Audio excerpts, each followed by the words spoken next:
My 4-year-old hardcore world is one of my proudest accomplishments in Minecraft. Not only have I survived, I've thrived building cities, farms, forests, and most importantly, a world that feels alive.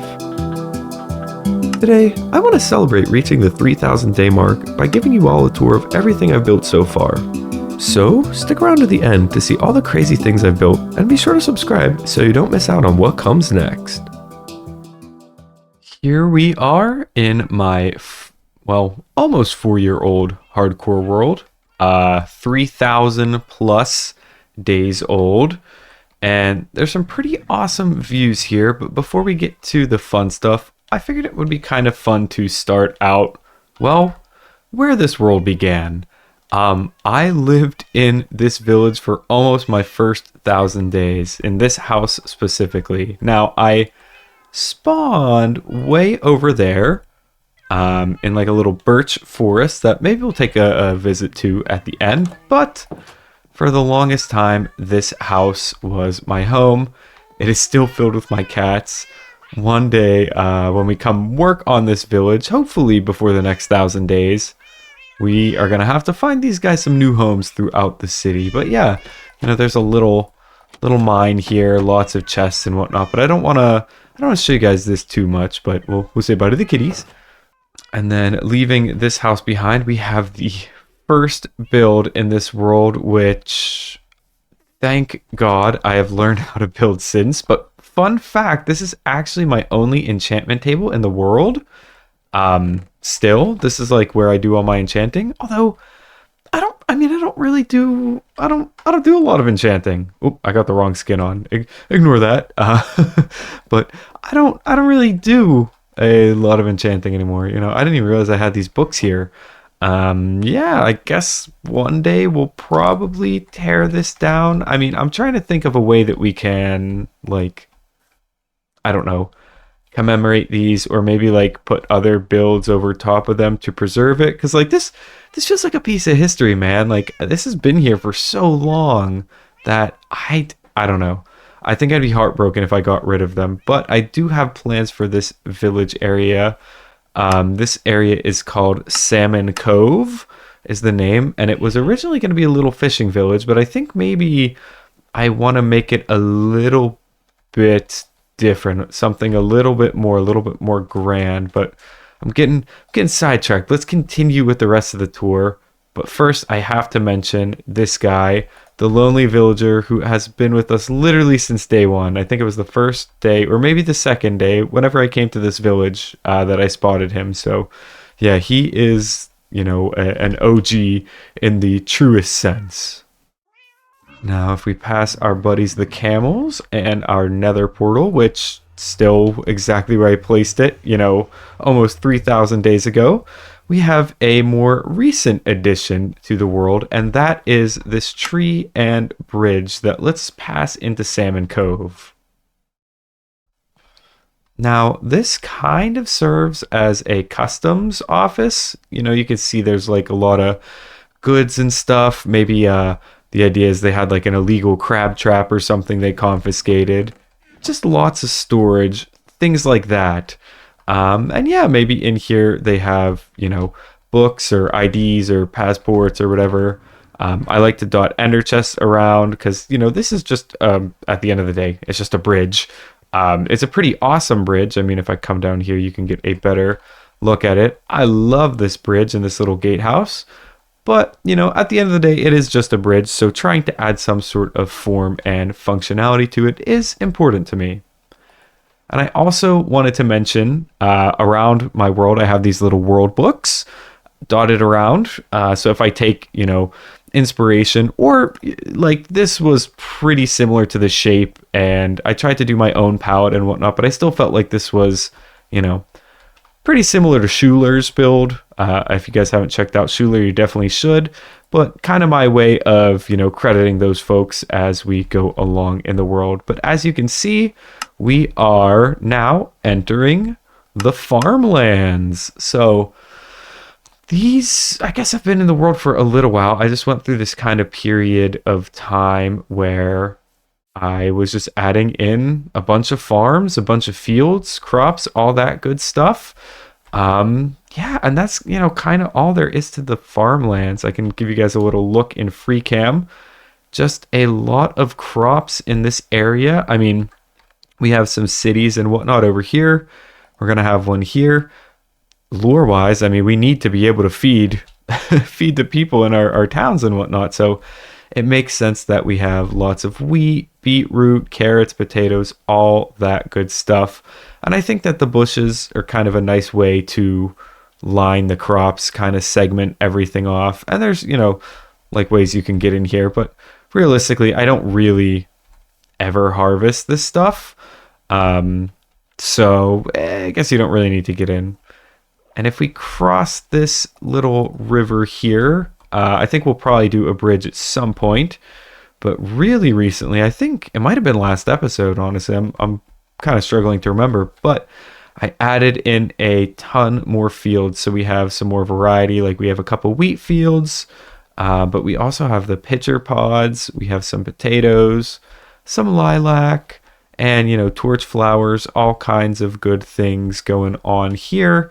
And it is cool. I do have a little mod that lets these light up. So if you can really see when I toggle the gamma just how bright these are making it around here. So if you can't tell, I love building fields, farms, crops, all that good stuff. And I actually do have a bunch of materials because there's going to be a little farmhouse here. I'm going to sleep before, it gets too scary here. But we are going to have a little farmhouse here, probably leading along this pathway. Now, this pathway doesn't really go anywhere yet, but the plan is to eventually have a little kind of settlement here. And you guys will notice this, or start noticing this a little bit more around the world with these past 1,000 days, is that I've started adding in, more paths going in more directions, like this one, for example, and then out to these other little future farmhouses, because I want to start expanding the world and connecting everything up with paths and just having, maybe some big major settlements elsewhere in the world in addition to our little spawn area here. But I want there to be little points of interest along the way. So realistically, you could walk around this world for, gosh, I don't know, hours on end, kind of like we're doing now, and really just never run out of anything to see. Like there's always going to be a point of interest, always going to be something intriguing, kind of like this little windmill that we have going on here. Yeah, so this windmill doesn't really serve a purpose, but it is kind of surrounded by flowers. And unfortunately, I have a mod, or I think it's a resource pack that makes the flowers like fluffier or like kind of clumped instead of single ones, but it's not working right now. I don't know. Maybe I'm just being dumb, but they look better before. But yeah, I don't think it really takes away too much. You still get the pop of color with the flowers and still the pop of color with the beetroot and all the different crops around it. Another point of interest, we have this little farmhouse homestead kind of thing over here. So not really a purpose with this, but just to show that there is somebody here that lives around here, and look, they could like store crops. I think initially I wanted to do like a wheat farm here, but never really got around to it. Maybe one day. But I guess the idea is really just that, hey, somebody lives here, somebody is tending to it. Even though this is like ridiculously tiny, like there's barely room for a bed in here, but try to squeak in an interior, which has become less and less common for me. And I did actually capture this chicken jockey, like, I don't know, long time ago, 1,000 or so days ago, 2,000 days. So yeah, this guy's been around for a while. Now, as we cut back through the farmlands, you guys kind of notice this river, and this is going to be another project we're going to talk about shortly, but I thought it would be kind of cool to point this out, as this riverbank, everything is all fully detailed. So I went ahead and I did all this by hand. It was weird. I think that was a story. I got really sick. And I couldn't do much for a couple days aside from, sit around. So I just made like the most detailed river, and it looks really cool, but it's kind of, I don't know, kind of pointless. It could have probably just been mud and it would be fine. But continuing into the farmlands, we do have some like more broken down, dilapidated kind of walls. So maybe there were some like retaining walls here before. And speaking of retaining walls, I now realize I missed a couple here. So this is kind of meant to tell a story. We have this old rickety wooden wall. Maybe the farmers don't, care as much, or they're like, you know what, it doesn't have to look beautiful. It's, served its purpose over the past 50, 100 years, whatever, even though now it's in disarray, right? There's moss and whatnot building up against it. Whereas on the other side, yes, it's definitely mossy and this is showing age, but this is a much more, structured wall that'll extend down here as we work on Salmon Cove. So this is the more fancy, like, I guess, city type wall. So you can see they maybe pay a little bit more attention to their infrastructure.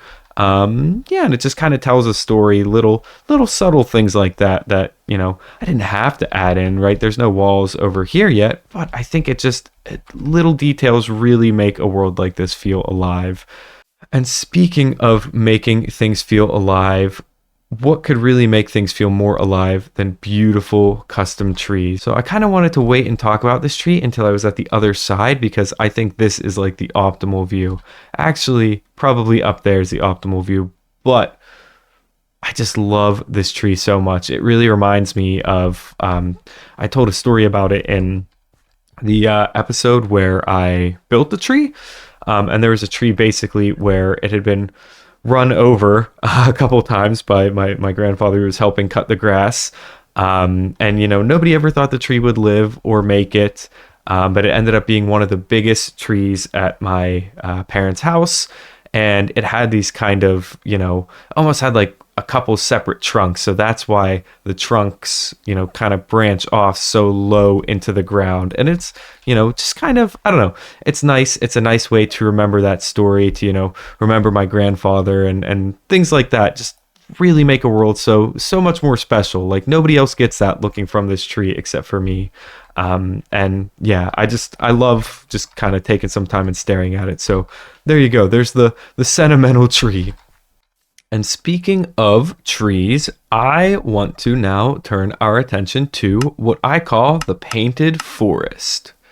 So the painted forest is still a little bit of a work in progress, but it consists of about 75 custom trees. Now, I think there's only about 10 or 15 different ones, so we do have some, copy and pasting, but I just love the vibe that we get walking through here. Now, we can ignore some of these berry bushes and some of these open patches as they're going to get redone at some point, but one of my favorite things, and this is when I really started playing, not with berry bushes, but with sight lines, one of my favorite things is when you walk up here and everything's kind of blocked, but then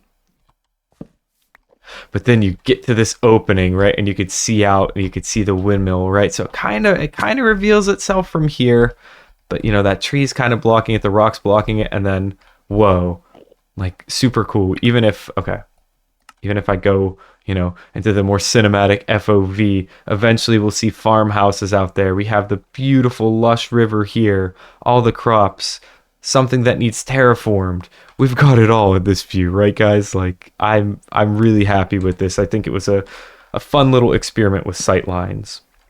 And as we continue through the forest, you'll start to notice some coral popping up. And that's kind of where the idea of the painted forest comes into mind. So this isn't really your average custom forest. This is a more unique one, a more magical, like fantasy one. And I wanted to have this different foliage in here, which is why we have these yellows and pinks and purples. And I want to continue that on this side as well one day. You can see I kind of started with a lot of like the nether sprouts. And I want to make the whole thing moss, which is an interesting decision, but one that I've made nonetheless. So this is all going to be nice and mossy, and we're going to have some different things. Like you can see there's bamboo and sugarcane in here. And I think eventually it might be cool to set up a little like tent camping area, because what a beautiful place to view the stars at. I mean, I would want to set up camp here if I was camping or hiking or whatever. So I think that this could be really fun. Yeah, and I really like these trees. This was a project that I thought was going to be easy, almost like a quote unquote filler episode. Like, oh, this isn't a huge project. Holy crap, I was wrong. Dude, this took so long. This maybe is one of the like biggest projects I've done, just because, you know, the sheer amount of materials that need gathered. Yeah, I mean, it's not the biggest, but it's pretty darn big. It's been pretty crazy for sure. But I'm looking forward to getting back into this. I don't know. I have a lot of other plans I'm excited for the next 1,000 days. I kind of operate on, you know, I don't want to like start a project and only do like 10% or whatever. But if I can get through the project, you know, get 50, 75% of the way done, I'm gonna get inspired to come back here. Like right now, though, it hasn't really hit me, the inspiration to finish this. So I haven't been back here. I mean, I think that's the important thing, you know, side note from the tour, but I think that's the important thing with, you know, making a lasting world is having a bunch of different projects that you're passionate about. Like, I love this place. I will definitely come back and finish it. But right now, I don't really feel it. I don't really feel like working on the forest. So I'm not going to. And that's okay. I have a ton of other projects that are, you know, half complete or other things that I want to start. And there's nothing wrong with that. I mean, I plan on playing in this world forever. Yes, I know it's hardcore, but I keep 3 totems on me, so hopefully I'll be okay. But I plan on playing in this world for as long as I'm able to. So I think it's totally fine to have projects that aren't finished because I have every intention of coming back and finishing them. But I feel like, you know, I've grown and evolved as a builder, as you guys will probably see throughout this tour. So there are definitely things that I would do differently and I want to do differently here. But to kind of wrap up my rambling, I think, you know, just because I've grown and you can kind of see that, or just because I've started projects, you know, doesn't mean I won't finish them, and doesn't mean that it's okay, you know, or not okay to have older builds. Like, there are things that I would totally do differently in this world, but I'm super proud of them, and it's almost like a time capsule to look back and say, like, wow, I did this. This is something I did, you know, years ago, and I can still come back here and look at it. You know, you can't say that with a lot of other things. So that's why I kind of stray away from destroying old builds or taking things down. So I don't know. I think it's cool to kind of build around it, and then, you know, eventually this whole place will be filled up, and then maybe I'll come back and make some revisions. But for now, I'm super happy with it. And to wrap things up, yes, I will absolutely come back here. But sticking with the nature theme, we have this big old mountain. That's right. I think the best place to view it is from up here, and you can kind of see it in its entirety. Or I guess the best place to view it to see its entirety is up here. I don't think this is the best view of it because obviously the foreground is a little bit but this is something I'm going to tackle in the future. But this thing, I did this all before I don't even want to say understood Axiom, because I feel like I still have so much to learn with Axiom. But I did this before I, you know, really knew Axiom or even had it. So I did all like the wireframing by hand, and then I placed all the blocks, and I did some, you know, texturing, but most of this is just stone. Yeah, I think what I'm probably going to have to do is copy the schematic, or like make a schematic of this, and because like, and texture it with a brush or something, because I am not texturing this all by hand. I think, iron farm, side note, this thing is a beast. Yeah, this thing rocks. So I got lots of iron, but the mountain doesn't hold up from all angles. I think that maybe there's some reshaping that needs to be done, and then surprise, the back isn't done. Yeah, I've never done the back. I finished this mountain, or finished what I, you know, had done to this mountain at 2,000 days. And I didn't touch it over the past 1,000 days because, again, I wasn't really motivated. And honestly, like, this is the perfect place to hide farms So I use it to hide my farms. This one is a tree farm that's been here for ages. So, you know, no point in moving that there. But I don't really have any big plans for back here right now. I kind of did before. I was thinking of doing something cyberpunky, but I have no motivation to do cyberpunk. I'm gonna be honest. I just feel like it's been so overdone, and that is something I wanted to do like 2.5 years ago in the world, and now I'm like, I don't know. I'm really digging the medieval like fantasy vibes. So yeah, I don't know. We'll see what ends up happening over here. But regardless of what happens there, I do think the mountain looks pretty awesome, and especially from over here. You know, even in the rain, this is just such a cool view of it. You get the forest, the farms, and our next stop, which is Midtown. Okay, now that the rain has stopped, we can really dive into Midtown, or more specifically, this part is Lower Midtown. So we actually just finished this not long ago by adding in like a little like well for the residents here to gather water, and some lilacs, and you know, just some other foliage and stuff. This area feels a little more overgrown because it's kind of out of the city and it's more into the pale forest here, or the painted forest. Gosh, I'm getting pale garden and mixing everything up.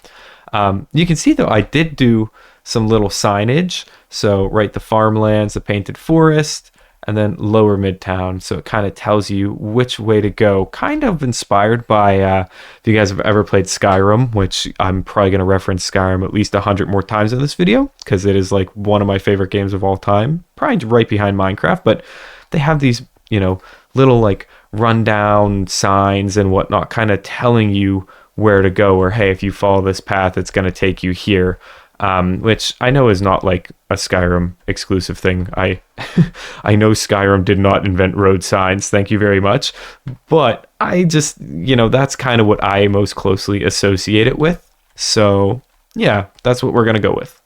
Now for our first part of the stop in Lower Midtown, we have this little like wishing well fountain kind of thing, and some benches, and you know, some stones, or you know, maybe use your imagination. Maybe these are like silver coins people missed and they're just kind of littering here. Yeah, nothing too crazy with this fountain. Could maybe use a little work, a little love, but it's pretty cool. Now behind it is one of the more useful things in my world. This little hobbit hole actually houses my moss and bone meal farm, which is empty. But I have this little piston door access way that is pretty cool, and it lets me get back here. So, oh, actually, I was using pale moss most recently, so I think I have, yeah, just some like extra storage back here. But I'm gonna need this soon for another project, so I'm gonna have to probably do some AFKing here. I used to AFK a lot in this world, but I kind of try not to now. I don't know, feels a little cheaty and hardcore, like boosting the world days and stuff, so try my best not to. But anyways, if we continue, we got some more farms and fields and whatnot here. And we have one of my favorite builds in the city is this lovely tavern. Now, the tavern does have a full interior, which is awesome. Actually, most of Midtown has an interior.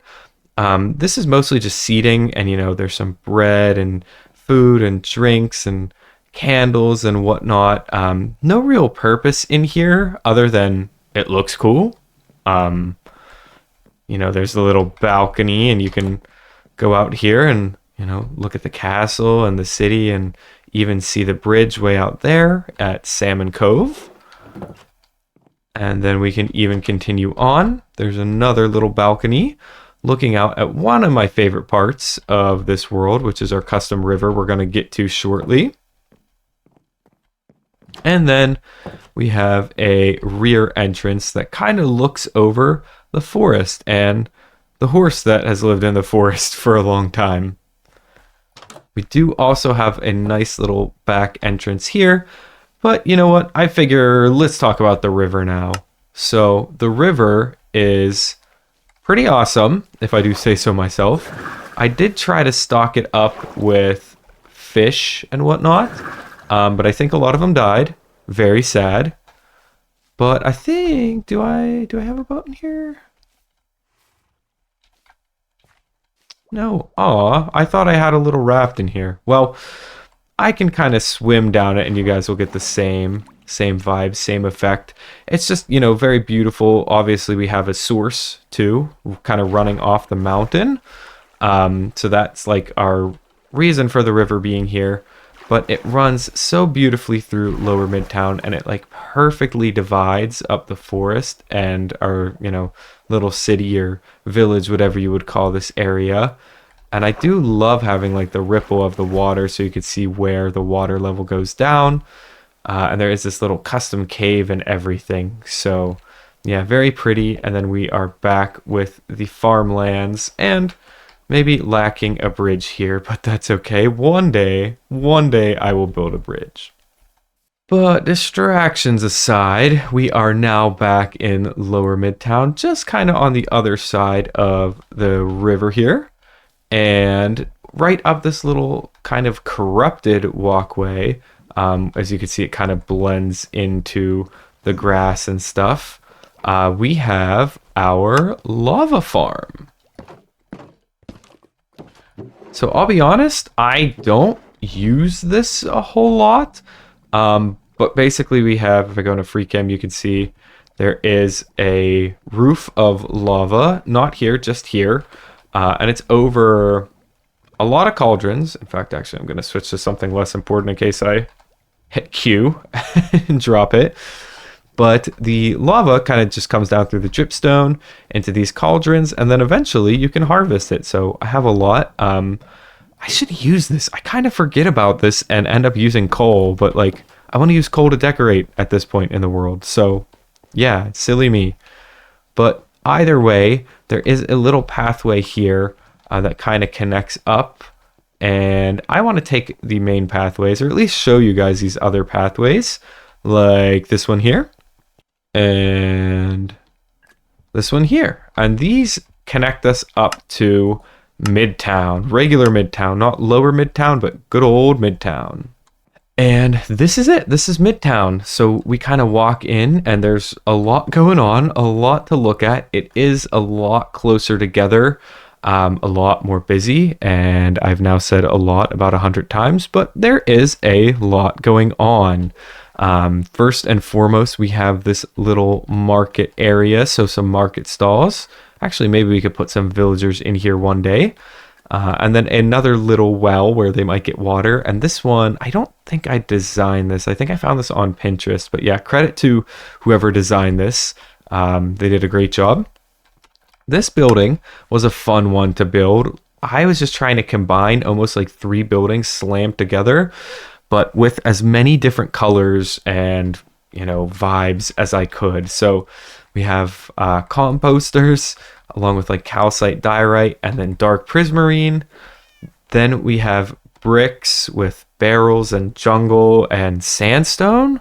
And then I'm pretty proud of this as well. I think it works somehow, but spruce with yellow terracotta and honeycomb and looms and stone bricks and even mushroom and dark oak. It's a lot, but it's really cool and I'm still pretty proud of it. I think it kind of holds up. Inside, this is meant to kind of be like a tinker's workshop. So there's a basalt farm that almost burned the whole place down, so we don't use it anymore. A mud farm, which I don't really use either, honestly. It's kind of a waste. I should probably use it. But then a micro crop farm upstairs, some storage, and a cocoa bean farm, which is actually really useful. And then I think, yeah, there's a little book on how to use the mud farm. So this was an Il Mango design for the mud farm downstairs. Go figure, as most farms are designed by Il Mango. Over here, back by the entrance or exit, whichever way you want to look at it, nothing really in here, but I think it would be cool to make this like a little coffee shop or something, or like a little bookstore. I don't know. Coffee shop, bookstore, coffee house, the cozy kind of vibe, stuff like that. And speaking of cozy, we do have this little bench. It's a very cute little bench kind of looking out at the world. I like to add little points of interest and viewpoints so you can kind of view the world and, maybe even take screenshots. So One day when I have more over there, I can kind of compare and contrast and say like, wow, this used to be so different. So yeah, just kind of documenting the world. If we continue this way though, we have a lovely tree and this kind of like rundownish alleyway, and this park maybe has not been super well maintained, but we do have a little swing or maybe like birdhouse or something hanging from the tree, and it's another one of those kind of split birch trees, which I think is really cool. I do like it a lot. And maybe I wouldn't build it today, but it is really cool, and I do appreciate it for what it is and was at the time. Following that, we have our wool farm. So this build, I'm gonna have to check the world book. It's not, I didn't design it. Yeah, this is so filled up with wool. This is in one of the places that gets, used pretty frequently, or is loaded, I guess. The chunks are loaded. And, oh, there we go. Yeah, this is kind of how it works. I think I need to rework it, honestly, and just make it so that each, wool has like a couple double chests, because these guys constantly getting sheared, and I'm just running out of stores for wool. Oh, and this was inspired by Sweetly Starship. So go check them out. I believe that was Instagram, it said. But yeah, there's another little credit book. And the next few builds are actually, this area is when I was really trying to improve my building. So a lot of these are, inspired by other builders, or in this case, this is almost an exact replica of a build I found. And I believe this was, where is the world book? Here it is. I believe this was Grayson. Yeah, Grayson Builds, which if you guys haven't heard of them, you are missing out. But this is actually Town Hall for the Midtown and Lower Midtown area. So we got a little, cheeky Apple computer, circa 2011 Minecraft, some file cabinets and storage.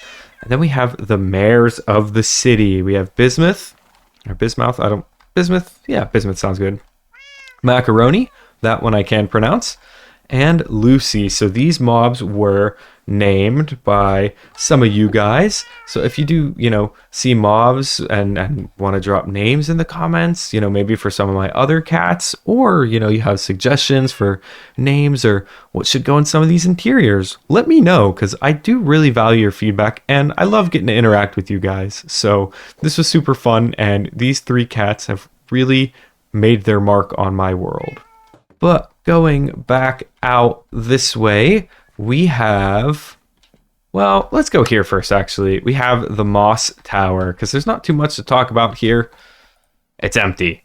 It is just a moss tower. And the idea behind this is it's sort of meant to be like, oh gosh, can I see it without going to free cam? Like these towers that guard this castle. They're like the castle watchtowers, and maybe the castle used to extend down here, but over hundreds, if not thousands of years, it's kind of eroded away into what it is now. So cool bit of lore for you guys. And just around the corner from that mossy tower, another kind of lookout / view, as well as maybe a little workstation. So maybe the tinker guy that lives here will come around back when he needs to, I don't know, bang his anvil or whatever you do with that. Oops, kind of sus, my bad. But if you come down here, one of the newest parts of the world, one of my favorite parts, is this little painter's station. So they have a paintbrush, and I wanted this painting so that, when the sun sets, although the sun sets over there, but we work with it, right? We'll roll with it. But like when the sun is setting, we get this beautiful orange sky over the bay, over the lake, over the bridge and the tree. And it just looks beautiful, and it's almost picturesque. Hence why we have them painting this little area here. Now, back up in the heart of Midtown, we have one of my favorite buildings. And this is actually like a little pub / brewery. I think brewery is probably the more accurate word, but you can tell like there are some very like rustic parts of it, like this old fireplace, maybe from the original building. and they have a lot of these banners that you've probably seen dotted around, maybe for like the different, various clans or houses or whatever, folks that live here. Lots of paintings, things like that. But on the inside, functionally, this is a cactus farm, and it's not a very good one, but it's a cactus farm nonetheless. And I believe, yes, this was inspired by Legend Bee. So go check out his video. It's on one of his older worlds at this point, but it's a really cool build. I love the shape, so I kind of copied the shape and made it my own. And you can see there, and even upstairs, we have little ways that you can watch like the cactus brew being distilled, right? You can watch them make their quenchiest cactus juice. So, and maybe you can get a refill and stuff here.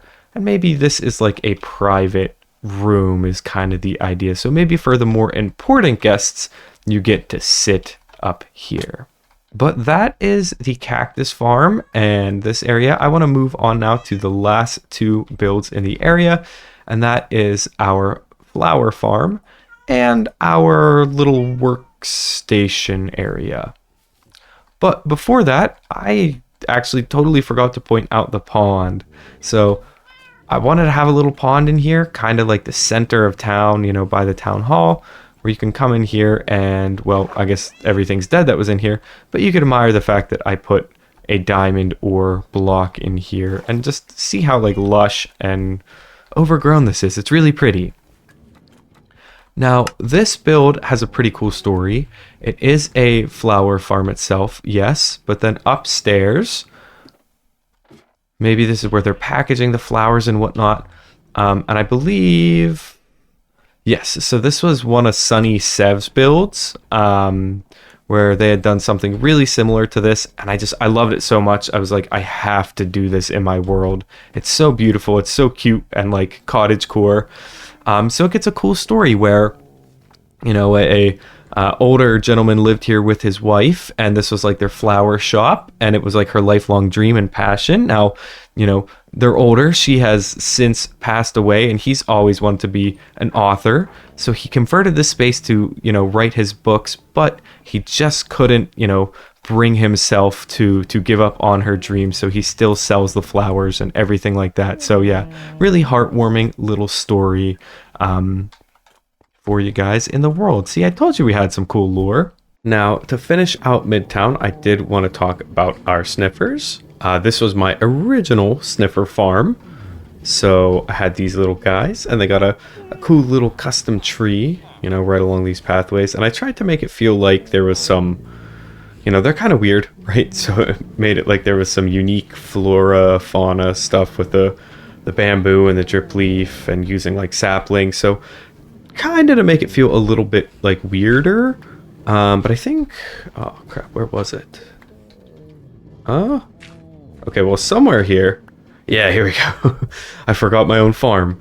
But yeah, somewhere here, right, I have all of these pitcher plants, pitcher pods, torch flower seeds, all that. So haven't harvested those for a while because later on in the tour, you guys will see we have a whole lot more sniffers. So I guess these guys aren't like super needed anymore, but they're pretty cool. They're kind of a staple of Midtown at this point. And hey, might I point out they need some names, just like the horses over in this stable. So feel free, drop some comments down below.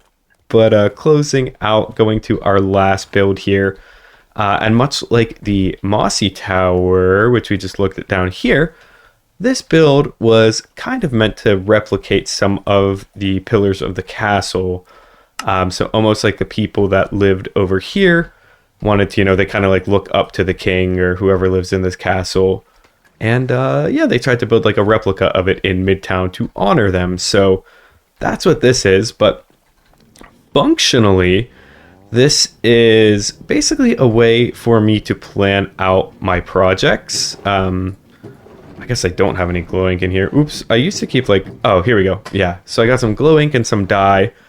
And basically I could write down different projects. So the Prickly Pub, which is the name of this one here, the Pink Flower Farm, the Moss Tower, all that. These projects obviously are done, so they're green.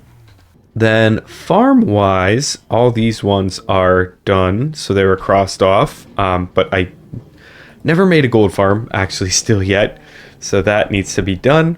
And then same thing over here. I had done, gosh, around 1,000 days. I did a stream where I mined like 10,000 deep slate, and I still haven't gotten every achievement. So these are pretty dated. I don't use this too much anymore, but I would like to start using it. I honestly like kind of forget this exists. So yeah, maybe we'll come back to here like soon. I think that would be pretty cool. But that pretty much does it for Midtown. There is a way we can get into town here, but we're gonna circle back to this way. I don't want to go there just yet. I think the best way is we're gonna go up this main pathway here, and I'll show you real quick. We do have another tree. It's pretty similar. I don't think it's the exact same design, but it's pretty similar to that tree down there. Yeah, pretty cool tree, right? Another like split birch kind of thing. But the next thing I want to show you, and the thing that I spent most of the first 1,000 days working on, is the castle. This is ztVypr because, well, my name is Viper. So if we go into the entrance here, we have these 4 main towers. So there's 2 in the front, 2 in the back, and then all the way around, we do have a little azalea tree. Now, this isn't like a custom tree. I'd like to do a little custom tree here at some point. I'd like to revamp this area, but I mean, for now, it's serving its purpose. It's pretty cool. And I don't come in this way a lot. I'll show you guys which way I come, but basically, I wanted this to be like the, kind of like the gardens. They're like botanical gardens around ztVypr because it's, it's supposed to be very pretty, very regal. So like the king or queen or whoever can kind of come around and walk through here and just kind of explore and admire the flowers. Inside of these pillars we have a couple of oh, I forgot I named him Scrungle. That's so dumb. Inside of these pillars we have a couple of Halloween mobs from 2022, I think. There's Boris and there's Tanalor. Okay, so maybe this is later because Tanalor, that's a Jedi Survivor reference. I was gonna say Fallen Order, but no, that's the second game. So still waiting on the third one. I don't know where the third one is. I'd like to play it, but hopefully soon. But yeah, basically just botanical gardens. You guys saw on the other side we have a 6-stack beacon. We have that here as well. So basically in the castle, well, dude, Enderman. I'm gonna have to turn off Enderman griefing. It's kind of crazy. Little inside courtyard. But basically, though, the whole beacon vibe is that the entire castle, which is like my main base, or at least it was for a while, is fully protected. Now, the castle itself, like inside, dude, I have not done anything with. Like, yeah, it's pretty much sat like this for over 2,000 days. But I do have a pig and a phantom. Oh yes, and you can see his name tag now. My phantom named Dog. Just make sure I don't have thorns. I don't want to get too close. I don't want to hurt Dog. And I thought I named this guy Cat, but yeah, I don't think I can. I don't know where I'm gonna put these guys. Eventually, they're gonna have like a home. But same thing with up here. I do have most of the towers open so that you could fly in and out of them, or at least the major ones. But there are walkways in between them all. So there's going to be a way that you can get up here. And I think this one's going to be the throne room. And this was meant to be like an enchanting tower eventually. But honestly, most of the castle, which, was like my mega base, or I considered it pretty mega at the time, most of this is just empty, and hollow. So we'll have to figure out something to do with these at some point. Like they're kind of just sitting dormant. And I thought that, yeah, this was like, the craziest, biggest mega build in the world at the time when I built it. It's definitely not. I mean, it's pretty cool. We got some cool views of it, cool sunset. I added some like fake birds with candles up there. But even, yeah, there's like even still torch spam and stuff. So I definitely need to give this some love at some point in the future. But regardless, I do still absolutely love this base. I'm pretty proud of it, pretty happy with it. I mean, I'd probably do it differently. Maybe one day it'll get revamped. But but it's still pretty awesome, and I think it holds up, especially this part. So this is where I fly in most of the time. I circle around the back of the castle, or I can come through there, and then I drop down into this room. So this is our map room. Now I do still have, I have this mod. I think this is, yeah, the Zero's world map, which, you know, I'll show you a little more at the end. But for now, you can see this map down here. So I guess the glass, I think I need to get the like connected texture glass thing, but this gives you a better view of the world. And you could see, you know, the farmlands, Midtown, Lower Midtown, Castle Viper, where we're at right now, the painted forest, and a whole bunch of other stuff. Including some stuff over there that we haven't gotten to yet, and up here, but I promise we'll get there soon. But yeah, the map is pretty cool. I don't know. I think eventually, I mean, it'd be cool to leave this map here, or, you know, put a different one here, but I think eventually I'd like to have a dedicated map room where I can have like the map of 3,000 days, the map of 4,000, stuff like that. Who knows though? Pretty cool for now. We will see about that in the future. Now, if we go down this hallway, because this is probably the least impressive, it's just a pumpkin and melon farm that are definitely overflowing. But I use those as my main source of trade with my villagers. And then I have my sugarcane and bamboo farms, which are probably backed up as well. And then I never did anything with this, but eventually the idea is that I would have, at least for these ones, storage would have like a honey dropper wall, where they would all kind of funnel down here, and it would look really cool, and then everything would get stored in here. But that is definitely not enough storage, so we'll see. But yeah, this is just kind of the farming sector. And I wanted the downstairs area here to be like stark contrast, and it kind of takes from, you know, the prismarine of the towers. So there's a lot of blue in here, lots of like greenish kind of colors. And then we do have this other pathway is just a little way out by foot. So, you know, if somebody doesn't have elytra, things like that, maybe one day. So this is less like exposed. We could build another like little tower type thing over it, I think, when eventually the city will probably expand back here. So maybe we'll do that. Then if we continue straight down here, this is probably where I spend most of my time. This is the storage room. It kind of feels like a big like cargo hangar thing, but I like it. I like it so much. I am really happy with it. It's a pretty crazy like redstone engineering feat. Obviously, I did not do this. This was not me. But I found a cool video. I think it was Mazuma Games, I believe. So it's pretty cool. Basically, you drop all of your stuff here. It can be in shulker boxes or not. All the shulkers will get unloaded here. All the non-stackables get tossed into these chests, and then everything else gets sorted. And it is a multi-item sorter, which is fantastic because I sort a lot of different items. So it's pretty cool. The bad news is it's probably been broken for like 2 or 3 years, and I just haven't fixed it. I just genuinely, I don't know what's wrong. I haven't really looked that hard, but I just kind of do everything by hand, which sucks because this is a big room. But at this point, like, there have been so many more items added that I don't know if, like, I don't think I have the sorter set up, and at this point, it's whatever. Oh, and this is like the random sorting. So you can see there's just kind of like a lot of random stuff in here. And then I'm getting a bunch of materials ready for my next build. So sneak peek for you guys if you stuck around. Awesome. This here is the input to my super smelter. So I can basically drop everything in, and then I think, yeah, here it is. So this block, oh, that's right. This block right here next to the pillar, basically I can drop coal in and it'll restock my furnaces. And then when everything's done, it'll drop it off here. Oh, okay, cool. Totally forgot I had that in there. I think that, yeah, I think that's for this. Sweet, okay. Awesome. So there's that. I do have, excuse me, Jeb. This is my buddy Jeb. He used to live in like the walls up here before I built this little area.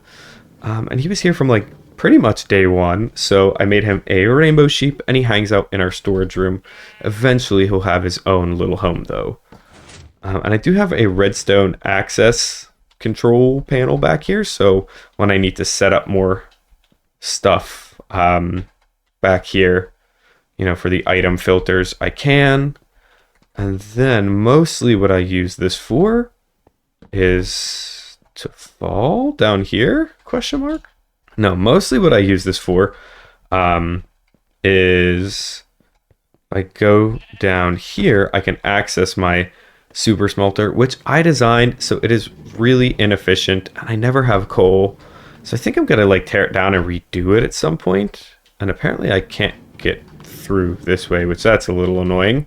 But if I just make my way around here, I have kind of dug a lot of this area out because I was trying to do chunk loaders for some of the farms, and then I just needed more materials. Like I was down here, I needed more decorative coal ore the other day for something, so I was down here digging it out.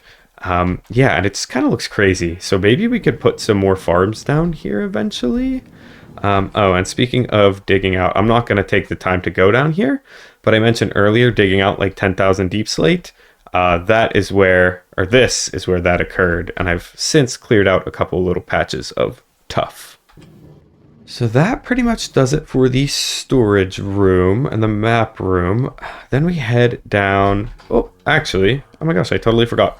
Then we head down here to my bedroom, which I wanted to have like another vibe, another feel. So we got like the shroom lights and the crimson logs and some nether brick, along with these like guards. Almost, I thought that was kind of cool. They kind of look like Team Rocket grunts or something, which I think is what I was going for. So yeah, cool vibe.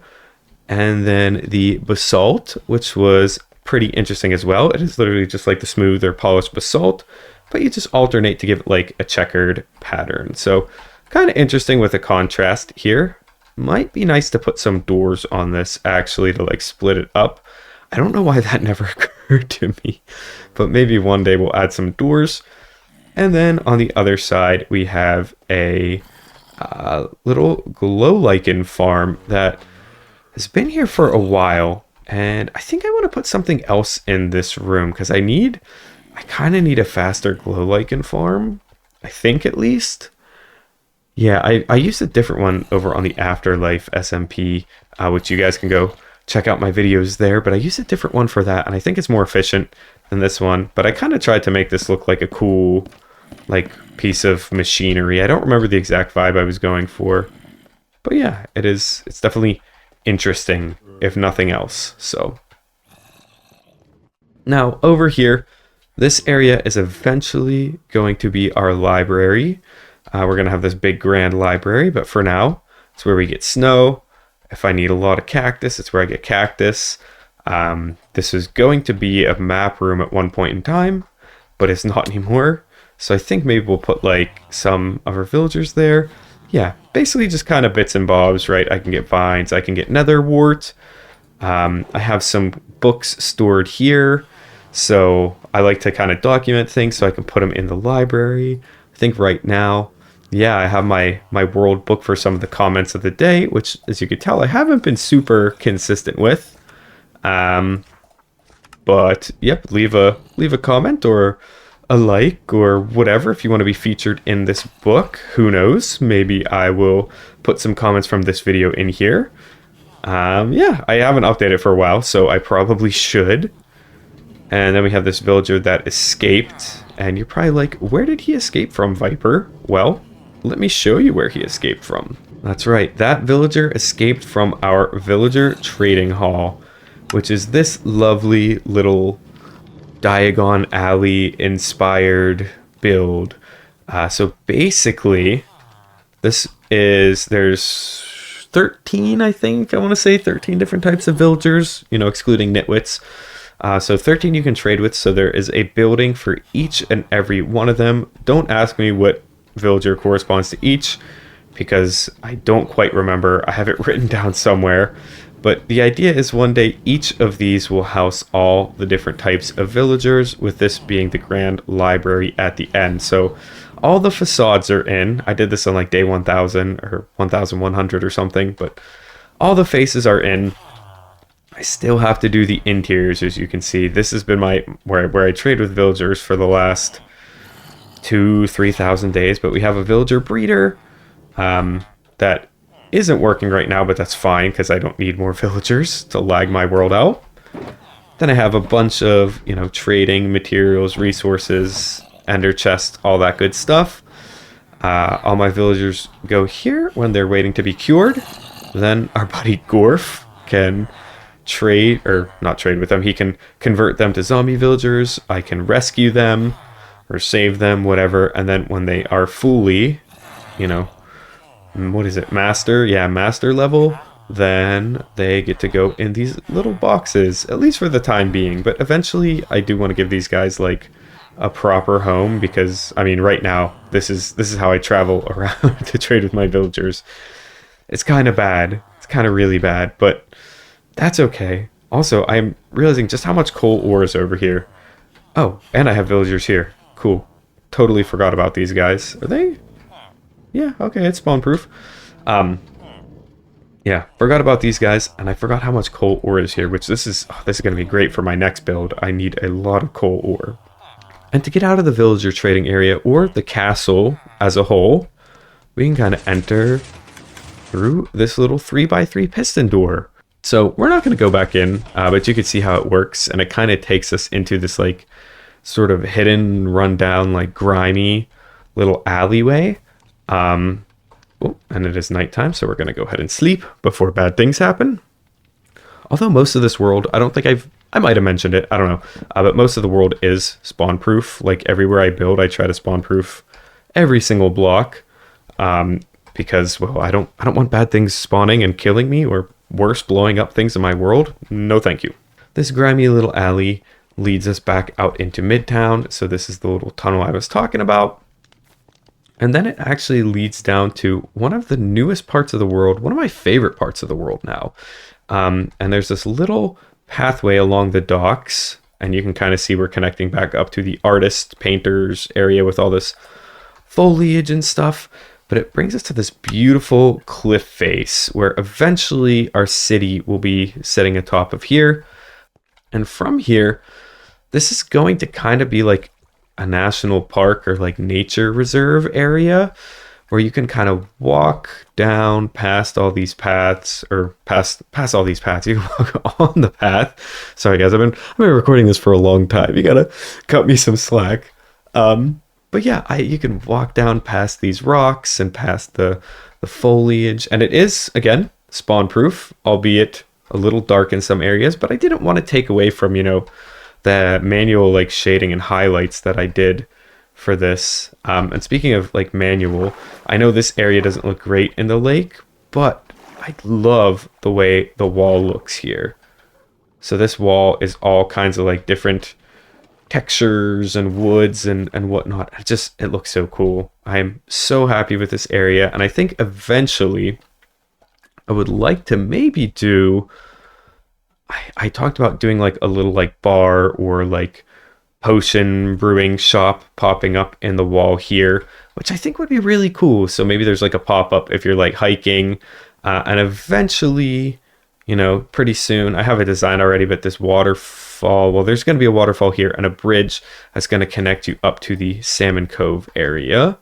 And then eventually this will connect up with the city, but right now it just kind of stops. But I wanted to give you guys, a good look at this, because I think it makes sense, that the road continues up here.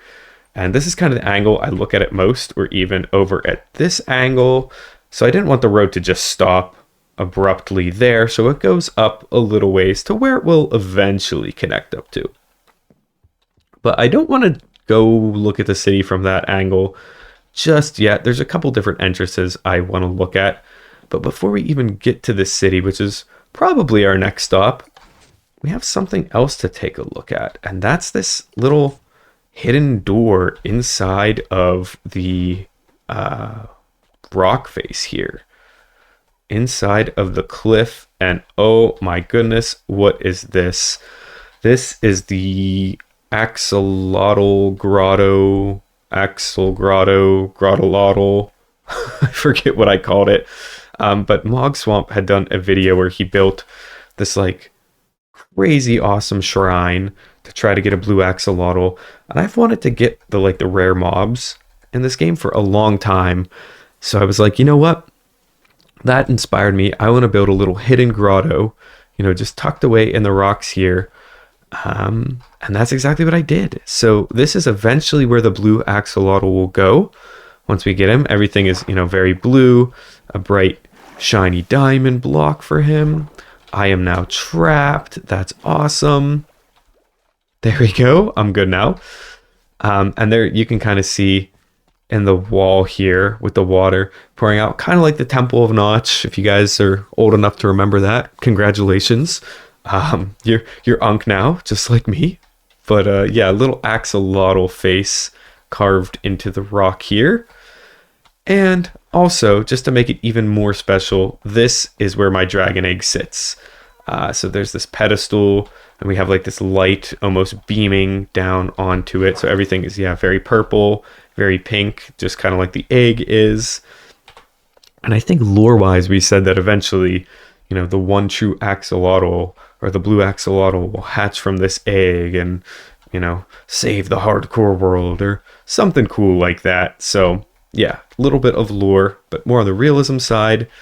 This is where I breed up the axolotls. So I have a bunch of buckets, have a bunch of tropical fish, and I have a couple of emergency axolotls in case these guys ever despawn. But I think while we're here, maybe we can try to see if we can get one. I do need a brown and blue axolotl. So let's see. I've only done like 10 or 15 different tries. Okay, no. Let me do a couple more. Oh, okay. No, so no luck. We gave it 4 tries. That's okay. Better luck next time. I honestly, I did not expect to get one. So that's totally fine. And we still have like one chest or half a double chest left to try to get one. So one day we'll get one. I don't think we're going to get it one anytime soon, though, if I'm being totally honest. I know people go like years without getting one, so that's fine. We'll keep chipping away at it. Maybe I'll give it like 5-10 tries, like every video, every episode. Now, I want to welcome you guys to one of my largest projects in the world, and that is this city here. I don't know if I've revealed the name yet, but the city does officially have a name. This is the city of New Amethyst. So New Amethyst is going to be more of a like medieval type town, medieval type city. And I've designed a lot of these buildings. Honestly, I've had a lot of this area, like this whole area designed for probably years, but I've just been, I need to gather a lot of materials to do that. So who knows? We'll get to it eventually, though. I have plans to continue it this 1,000 days, although I keep coming up with more ideas elsewhere in the world, but that's okay. Let's kind of rapid fire down this first city street, because these were some of the first builds I built. This is kind of meant to be a little like guard barracks, or yeah, barracks, I think is how you say that word. Eventually, there's going to be a little gate to enter the city, so this will make more sense. Then we have this little like mud house kind of vibe. Nothing there yet, but next door we do have a place where you can keep your horse. Again, this horsey needs a name, so leave some down below, but you can, store horses or whatever right when you come through the gate, or maybe some of the guards keep their horses here. And nothing really else inside, but I do like to put stuff in the windows.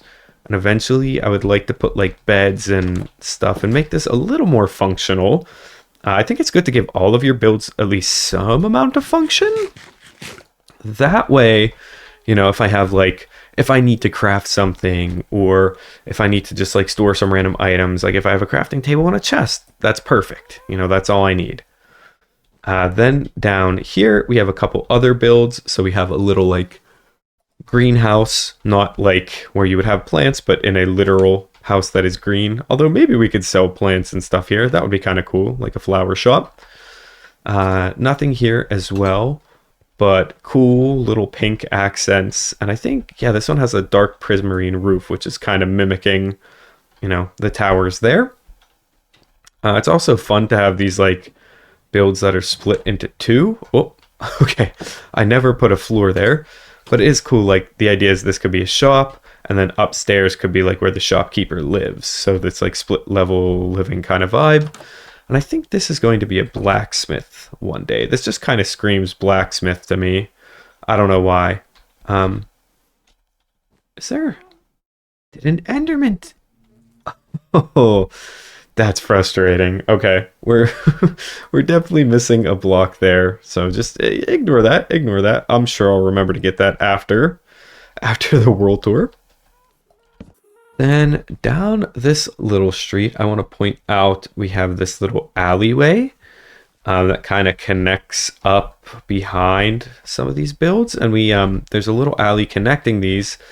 And where I couldn't put trapdoors, because, you know, there are trapdoors here for this railing, I almost made it like these were like shutters or something falling off of this house.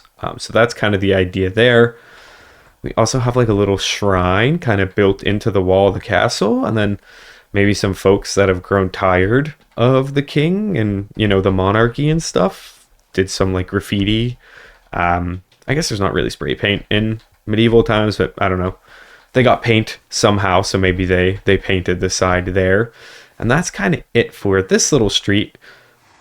But we do have, it kind of returns to nature back here, as we have a cemetery. Ooh, very spooky. And we do actually have some graves here. And I'd like to take a moment to remember our fallen friends. So we got let me try that again. We got Golemy the Golem.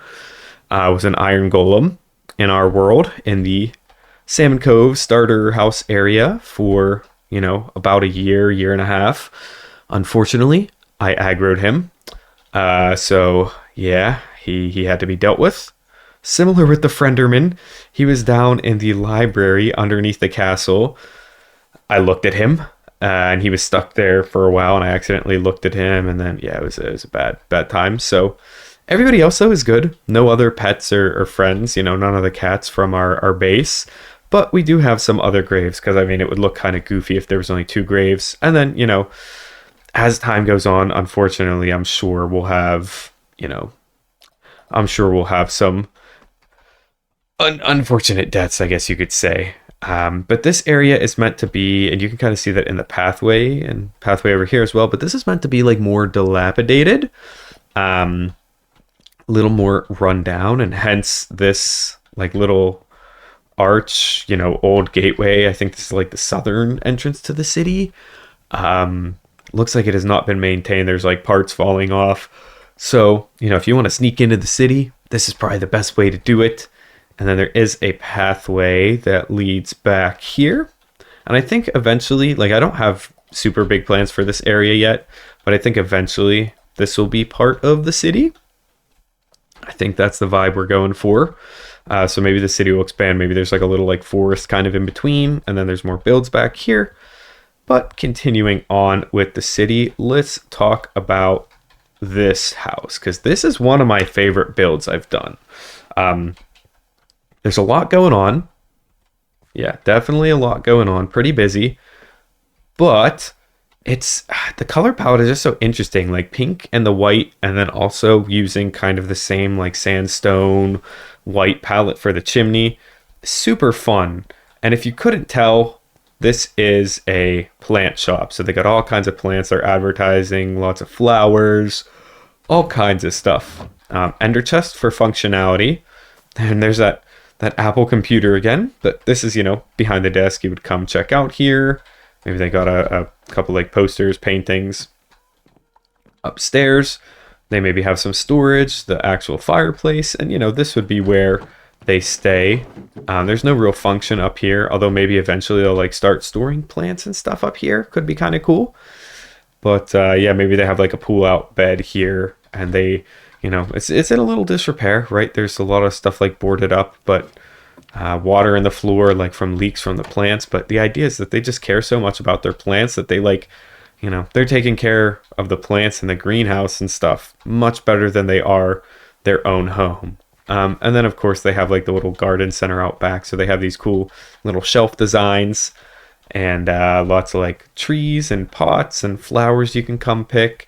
And hey, they even have bees because, well, bees love flowers and they help pollinate them and stuff. And it's good for the bees and the environment. So yeah, there's a little alleyway as well too, which I have this cart I built recently.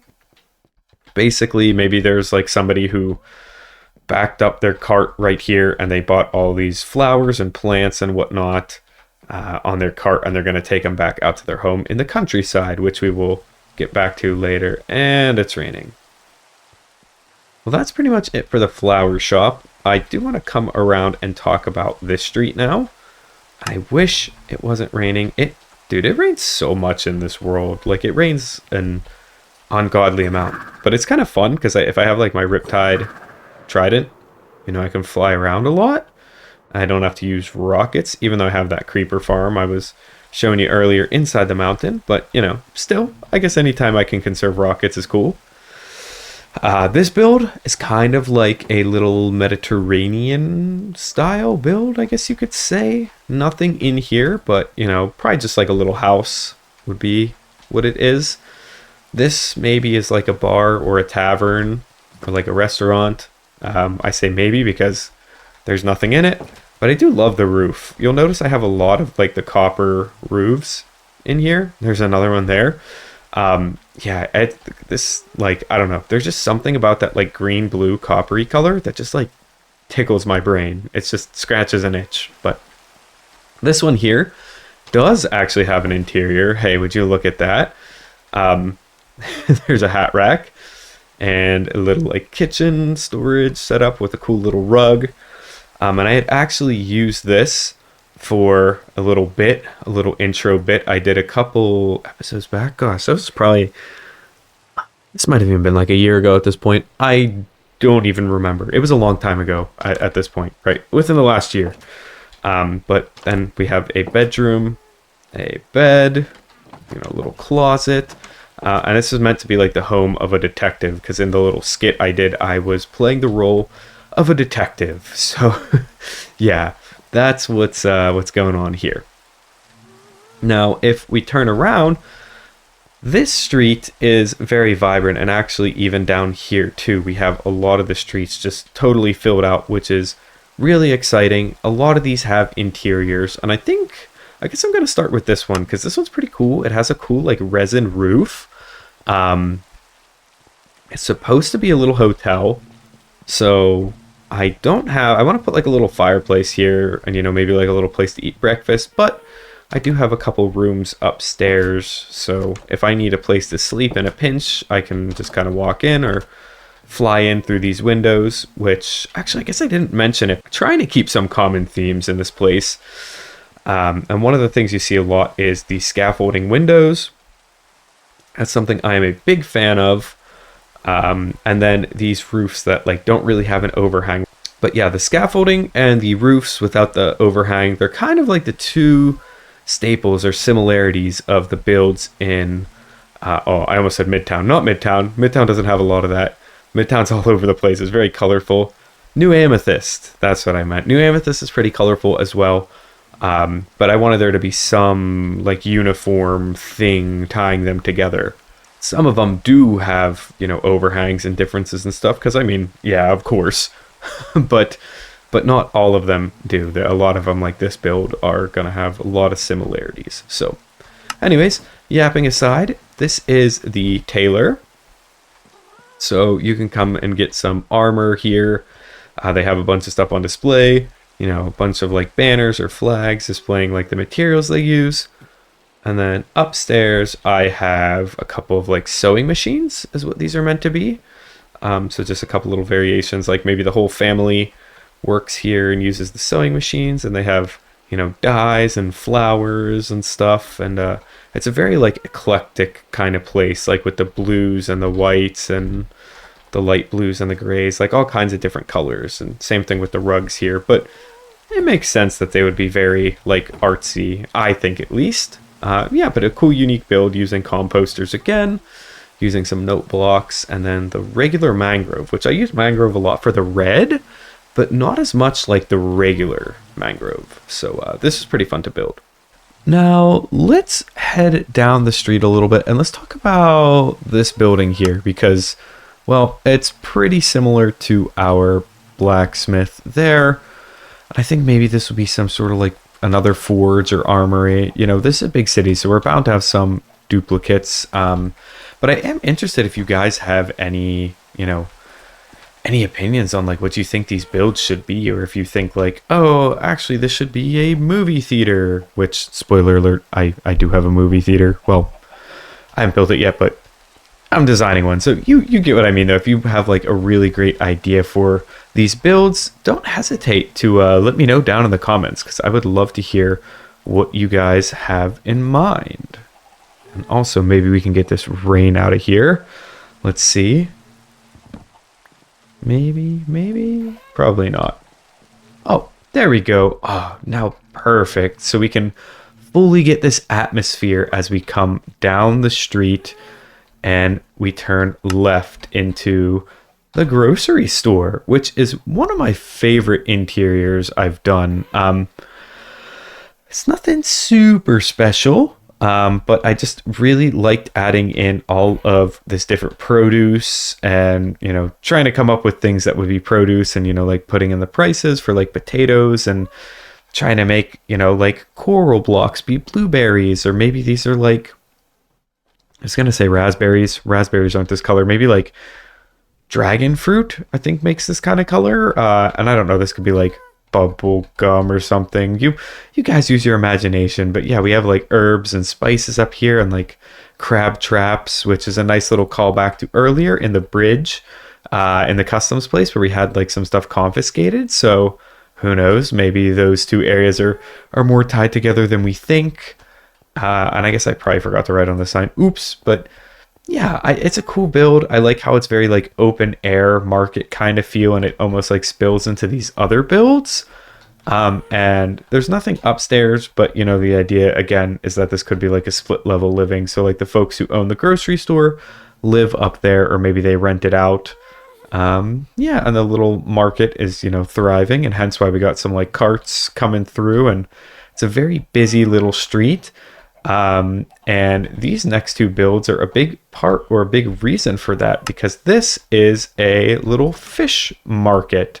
So after you get all of your like vegetables and fruits and produce and stuff, you can come over into the fish place, and you can get some salmon, or like these you've probably seen, I've seen people use these before, where they're supposed to be like cured fish, or like fish hanging here from the ceiling. More of these like crab traps we saw next door. Then there's a whole bunch of cod, a bunch of storage, like turtle eggs and stuff here. There was, oh yeah, he's still here. Yeah, so there's a little fishy.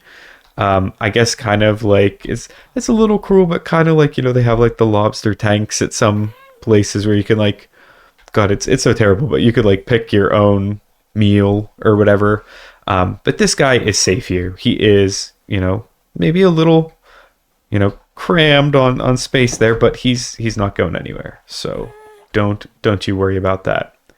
And next up, we have my favorite Minecraft movie inspired restaurant. This is Chicken Jockey, and it's spelled like this because it's a fancier, like upscale version where they're going to charge you like $30 for chicken, and no, it does not come with fries. So that is the Chicken Jockey place, and they sell lava chicken. So they got the menu up here, they got the menu back here. Very expensive stuff. I shut off the farm because it was so incredibly loud. So I don't think it's actually working right now, but I think, can I reach that? Yeah, I can. Oh, okay. So there you go. That is totally full of eggs. So we'll go ahead and store some eggs here. I don't know if I'm really ever going to need eggs, but hey, if I do, I got a great egg farm. Also, I just use golden carrots because I get so many of them so easily from trading. So like this kind of felt needlessly cruel, especially with the new baby chicken. Oh, we'll talk about that in a second. With the new like baby chickens, they just look so cute. I don't want them to like catch on fire. Yeah, that's kind of evil, but pretty cool little build. Some like greenery, a couple seats in here. Very like cool exposed wooden beams. So maybe this is like an older factory or something that they converted into like this more like hipster indie kind of restaurant. And yes, we do have the chicken mural, which I think is so fun. I really like this, especially it's harder to see now that it's like in an alleyway, but you know, it almost gives like Big Brother is watching vibes. Like this chicken is just totally looking down at you as you pass, like his eyes follow you. But back here, eventually, you know, we'll have some builds here. This is going to be an alleyway that connects it up. And I don't think I talked about it. I guess I'll talk about it now. You know, all these like little wool outlines are where builds are meant to go. I have this whole area done. I have a portion of like that area. I have this whole area with the exception of this build done. I just need to build them in this world. So whenever inspiration strikes, we're going to get a huge city upgrade. And this is the kind of like side. Well, you know, I guess I can walk over there. I'll show you guys on foot. This is like the side of the terraforming with the axolotl grotto, whatever we were calling it, the grottolotl, I think is the word I want to go for. But yeah, that was right in here. So this is like the top of it. And you might even be able to see the frog lights. Yeah, so that's like where the beam of light is with the dragon egg and stuff. So pretty cool. That's all going to be up here, or the city is going to be covering it up here rather. But let's get back to the rest of the city because we still have a ways to go in the city, believe it or not. Not as many interiors. Although, no, I don't believe this one has it. I forget what I wanted to do for this shop. Maybe I'll go back and watch my previous videos because I don't remember what I said. But this one's pretty muted, right? It's pretty gray. It blends in, just like these ones all kind of blend in, which was on purpose because these were meant to, you know, blend the archways. Like maybe at one point they were all like one building, or I don't even know, but I like that they kind of go from like a tuff into like a coral cobble into like a deep slate palette, which is pretty cool. And you can see like the wooden support beams.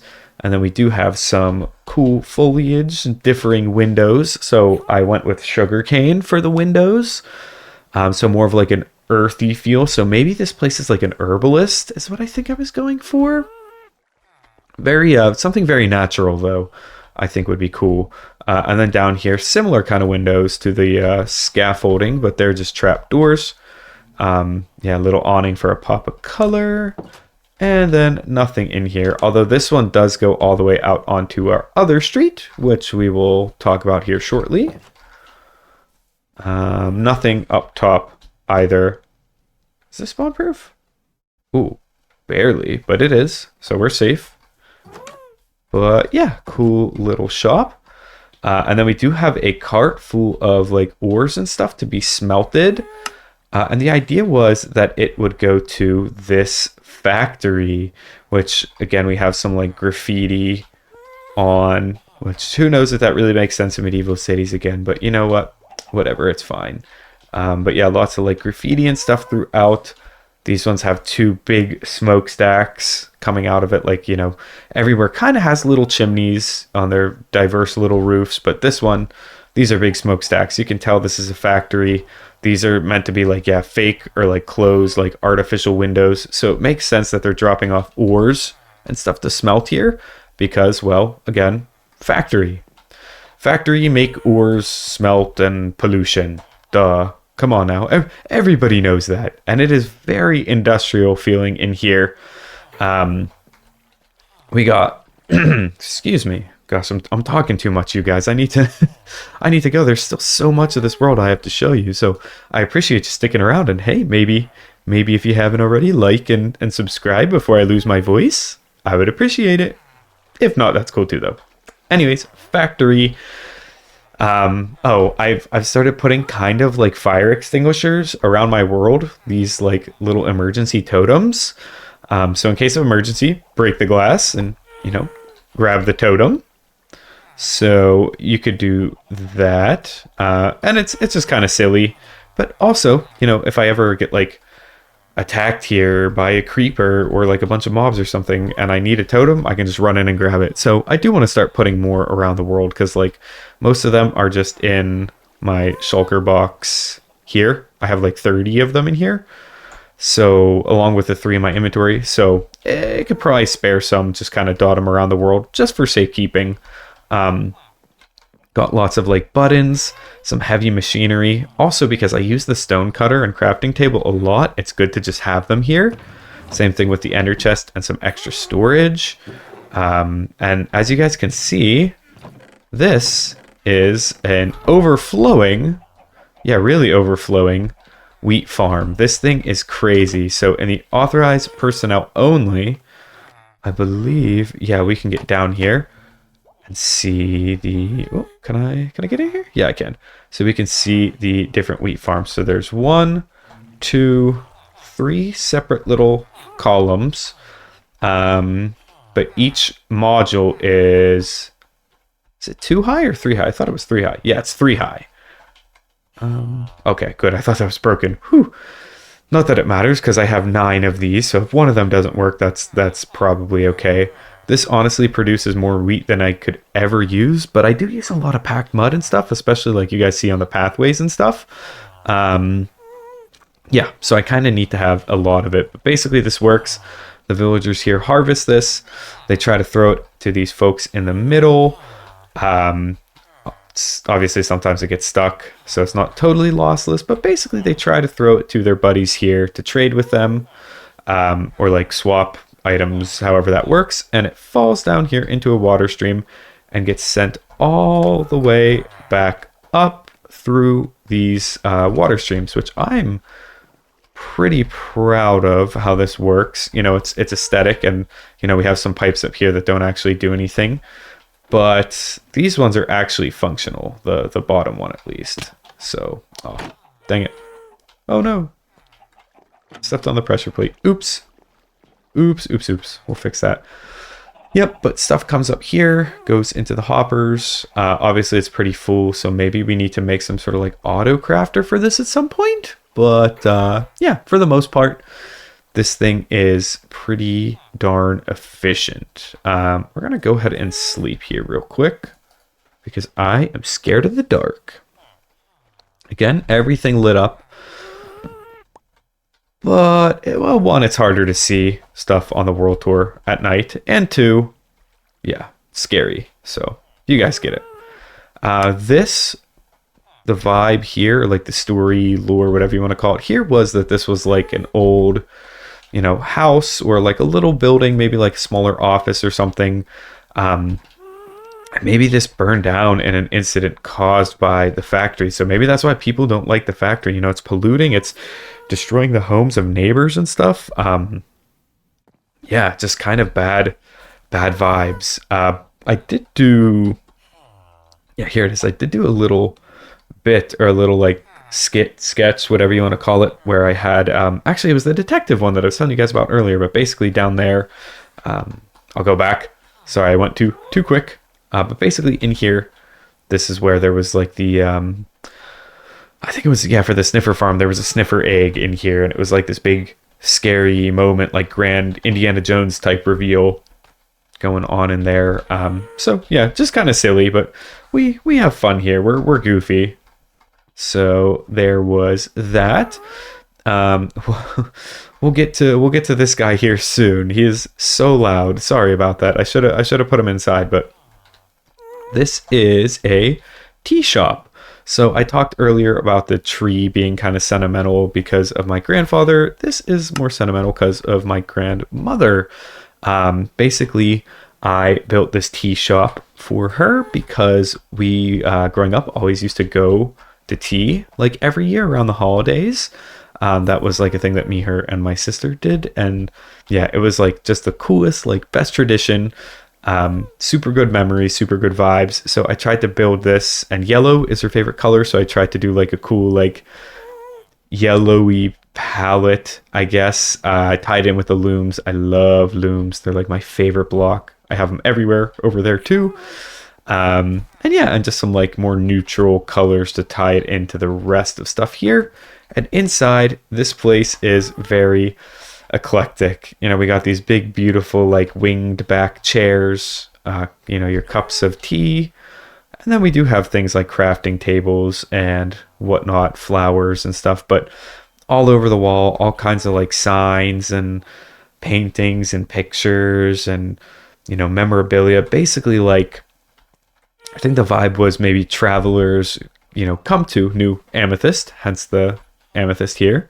But they come to New Amethyst and, you know, they can like take a picture or they can like leave items up on the wall from like their travels. And it's basically just a fun way for, you know, the community here to stay connected. And, you know, if you're like a regular here or whatever, you know, you can get to know all the faces and whatnot, or, you know, put your own memories up on the wall, which I just think is pretty cool. But yeah, very busy, cluttered design. And you guessed it, nothing upstairs, but maybe we'll add more seating up there. Or maybe, again, this can just remain, you know, empty because it's not really accessible. So yeah, that is the tea shop. Oh, it also comes out to the other street, which we're going to get to in just a minute here. But I wanted to talk about this build because this, I mean, this doesn't look great, does it? It's not fantastic, but what this is supposed to be, and I might finish it at some point. Oh, excuse me. It is getting late here, you guys, but we persist. We carry on. This is supposed to be a construction site, basically. Obviously, like the no entry, so you can't get in, but you can go in these ways, and then like there's no floor yet, so it's very muddy, and you can see like they have all their like lumber and sand for like the sandstone materials just kind of dotted around. This pig has also been here forever.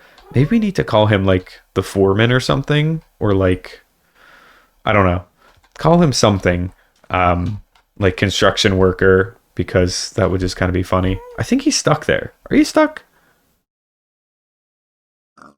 I don't know. But you can also see that there are lots of pots around here, and I want this to be a museum, actually, is what this is going to be. So it's like there's a lot of like artifacts, and some of them are just sitting outside. So maybe this got delayed in construction, or maybe like part of it got destroyed and was being renovated. So some of the artifacts are just kind of dotted around the construction site, which probably isn't safe, but you know what, here it is.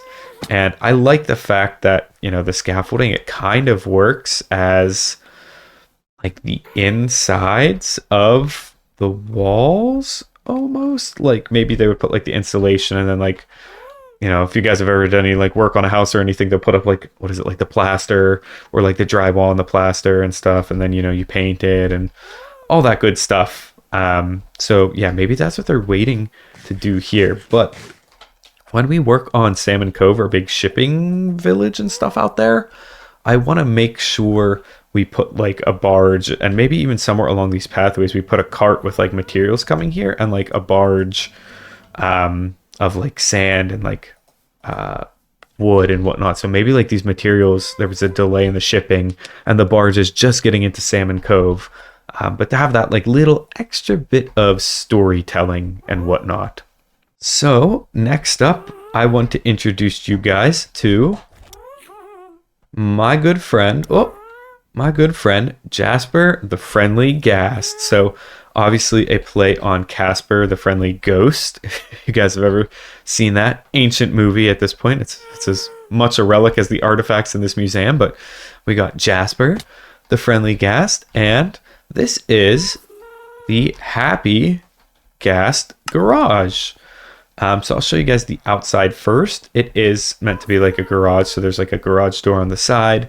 Maybe once they used to work on like carts and stuff, kind of based on like a, you know, car or like motorcycle garage or something. But I mean, obviously we don't have those in Minecraft, and in the lore of the world, we don't have cars.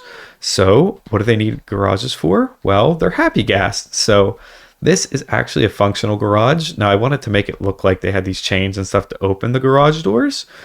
But as you can see from the redstone, and there will be a building here, so this is all going to get covered up. But as you can see from the redstone, this is functional. I haven't opened this for a while, so let's see. Yes, okay, so that works, and it is just big enough to get Jasper through. You can't fly him in, which I'm still bummed about, but I went through like 10 design changes, and I really wanted to get this video out to you guys in a timely manner, and I'm still pretty happy with it. You just get off and you lead him through the door, but once you're inside, you can close it. And yeah, then he's got all of his favorite stuff. So he has his favorite bundle for his toys, his favorite snowball. He's got a little rug here, and there are places that he can be led or tied to here. Obviously, happy guests need to have a full drink of water, a full bowl of water, and he likes potatoes, believe it or not.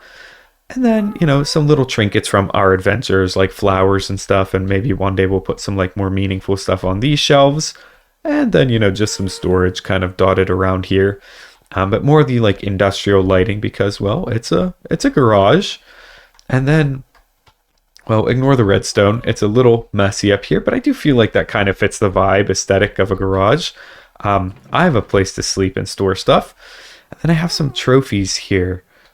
So when Jasper, yeah, I'm getting mixed up, but when Jasper was a racing ghast, that's his backstory. He has lore, believe it or not. When he was a racing ghast, these are some of his trophies that he won from races and competitions and stuff. So maybe some point in time we will actually build like happy gas racetracks, and then like, you know, they're gonna actually be trophies or whatever given out at those races. But he has since retired, and he is now just a humble little transportation ghast. And you know what?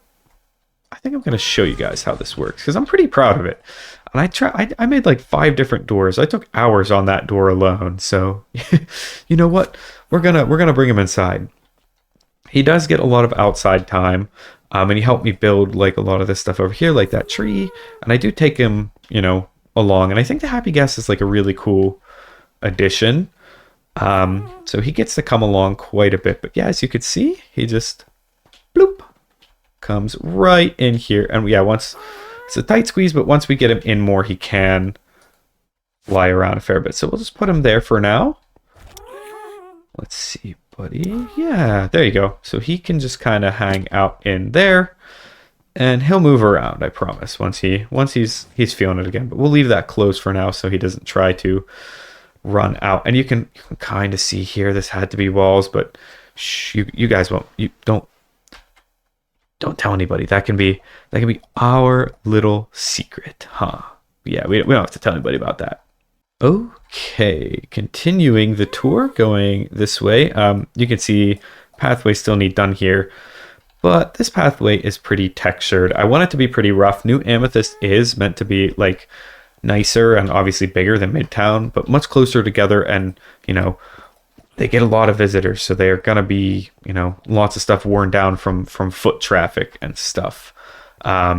So yeah, we've talked about these builds. This is the tea shop and maybe the herbal like medicine place. This is meant to be an apothecary or like potion shop. So hence we got like the lichen and stuff growing on it, and they have, you know, growing like different like warts and fungi and whatnot here, and it has a very blue palette. I'm very happy with this though. Like the blue and white turned out really well. It's not something I do a lot, but I think copper bulbs were like pretty new at this point, so I said, yeah, let's do that. So nothing inside, and we had the cool like little frog light windows because I don't know, the scaffolding just didn't really feel super fitting there. So the frog light great combo worked, and I think I stole that from Blonde Skunk over on the Afterlife SMP. So shout out Skunk, he's another fantastic builder, and I probably stole more from him in the city. So yeah, next up though, we have, I don't even know what I want this to be. Like there's, as you guys can see, there's nothing inside, but it's so just cute and unique, and it kind of takes that pink palette from our plant shop over here. Similar roof, but we, instead of having like sandstone base, we have more of a stony base. And one of my favorite little hidden techniques, and I actually did this over at the hotel as well, we have beehives, or I think these are bees' nests technically, the ones you find out in the wild, but there's ladders on them too to kind of dull the yellow, but it accentuates the line, so you can see you get like this alternate striping kind of texture that like you kind of get that a little bit on wood, but this is just a much more extreme, like almost 3D version if you look at it on the side. So that is super cool. Like this building a lot. And then we have just another little stable. This guy, no, you don't have a name, so hey, guys, you got a lot of names in the comments you got to come up with, but this is, the current exit of the city, and the city might expand out more than I had originally planned, but never bad to have, places where you can store your horses, especially like, if you drop off your cart here and you need to store your horse while you're loading it up, whatever. Totally feasible to do that here. And I really like this. This might be my favorite build in the city. Like, it has a simple little like overgrown roof, courtesy of pale moss. Fantastic block. I love pale moss, but courtesy of the pale moss, simple little roof, and then very simple colors here, just very like red, brown tones, which the loom, my other favorite block, lends itself really well to. So that loom side texture, oh, mwah, chef's kiss here. And little button details as well. Not really meant to open the door, but you could do it that way. And then, believe it or not, this one does have a little interior, just a little place for the owner to stay. Yeah, so little place for the stable keeper, whatever you would call them, and all kinds of good stuff there. And then moving on, similar to that build there. So this street corner kind of took inspiration from this street corner. But yeah, just a little jungle roof, jungle mud roof. And then we have some scaffolding. And this will probably just end up being like a little apartment or a little house crammed into the middle here. Because, I mean, there's not a whole lot else we could do in there. Maybe we could do a little shop and then apartment on the top, but I think maybe this will be like a little apartment complex. We could probably fit 2 or 3 apartments in here. After all, the people in the city do need places to live. So, yeah. And believe it or not, that is actually the end of New Amethyst right now. So if we fly up into free cam, you can see it's mostly these streets here.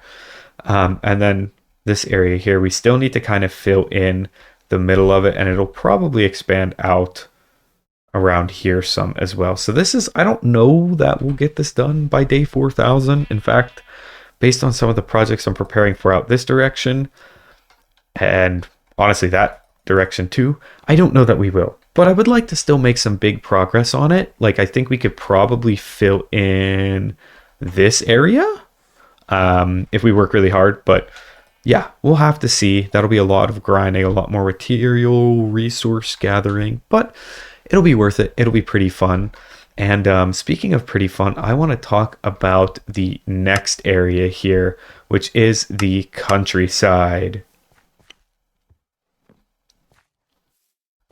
So the countryside, which I guess probably needs a better name, basically encompasses this whole region here all the way out to that area. It's this big, you can see better in free cam, this big sort of naturey area, almost like, like the countryside.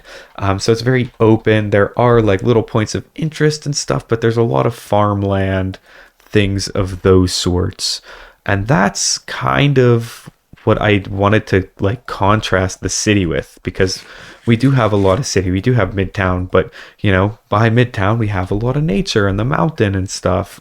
So by New Amethyst, I think we needed that as well. And we needed reasons for folks, to head into the city, or just like we have the farmlands over there, we needed to have some crops and whatnot here for the folks in the city. So it kind of makes sense to have this. And honestly, just from a me perspective, I was getting really burnt out with city building, and I, see all these other like amazing small YouTubers building these like beautiful scenic naturey scenes. And I was like, man, I want to do that too. So it just kind of made sense to kill 2 birds with 1 stone, so to speak. So yeah, let's get into the countryside a little bit more and show you guys what we got going on over here. So we can leave the city on this pathway, and right over the hill, we are met with this pretty awesome view, just kind of looking out into the ocean at, a lot of these kind of scattered, more sparse builds. But again, that's kind of the point of the countryside. Yeah, and this is just kind of a cool little like viewpoint, vantage point. Lets you see a lot of like the points of interest in the world. Multiple different pathways leading into the city here, kind of going on that like back on the mushroom block mud vibe versus, the cobblestone streets in the city. And yeah, I think we're gonna do this kind of out of order. I guess I used to do these more in the order that I built things, but we've kind of gotten away from that. I'll show you guys some of these fields real quick. Instead of having a big wheat field like we have some over there, this is dried grass. So we have a bunch of dried grass fields. It's kind of meant to be wheat. And if I open up this map, it looks pretty cool because wheat gives you more of this like yellowy color. But this is a little bit, I feel like, closer to the actual color of wheat or like hay, barley, whatever. So yeah, looks pretty cool. And then down here, something that I'm pretty proud of, and I honestly don't remember if I came up with this or somebody else did, but using the bushes almost like cabbage or lettuce, again, kind of like in Skyrim, thinking outside of the city of Whiterun. They have a bunch of cabbage fields that you can harvest. So just outside of our city, it makes sense that we have some cabbage fields as well. Then if we move along this pathway, we have one of my favorite builds, honestly, on a video that not a lot of people saw. And I was kind of bummed about that because I think like this is a pretty awesome view. Like, wait, let me get back here. Yeah. Look at this from the wheat field and this old, like dilapidated, rundown, ruined, I guess you would call this, I guess it's kind of like a church or some sort of like religious structure with the boat off in the distance. And I feel like when you walk inside, like, this is exactly what I want it to encapsulate with this. Yeah, that's the right word. We do still have the lights here. Everything's very mossy. Everything's very overgrown, but we get these pops of colors and you're just greeted by this big, beautiful, almost like bonsai oak tree with the resin clumps in the leaves, which is something that I love and have been doing a lot more of. But the real kicker, also these candles, another pretty cool little lighting fixture type thing. But my favorite part is this view. Like, I'm taking a screenshot. That is so cool. From up here, you can see like there used to be like the stained glass here. I talked about maybe putting a lectern here and doing like our world book or keeping something here, because right now this is quite literally just aesthetic. But I think it's just so beautiful, and I like to walk here sometimes if I need like inspiration or to like clear my mind after a long day or something. I can come here and just walk, look out at the boat, and just enjoy the beautiful scenery and nature of this. And I mean, even from the side, you can see it just looks really awesome. We have some darker spots, but the glass looks a little goofy up close, but it really blends well from afar. And then it is sitting on this cool little cliff. I'd like to terraform this a little bit more, but yeah, look, you can even kind of go in to this patch under here, and maybe we'll put something underground at some point, like hide a little farm here. But yeah, this tree, like this is another cool view of it.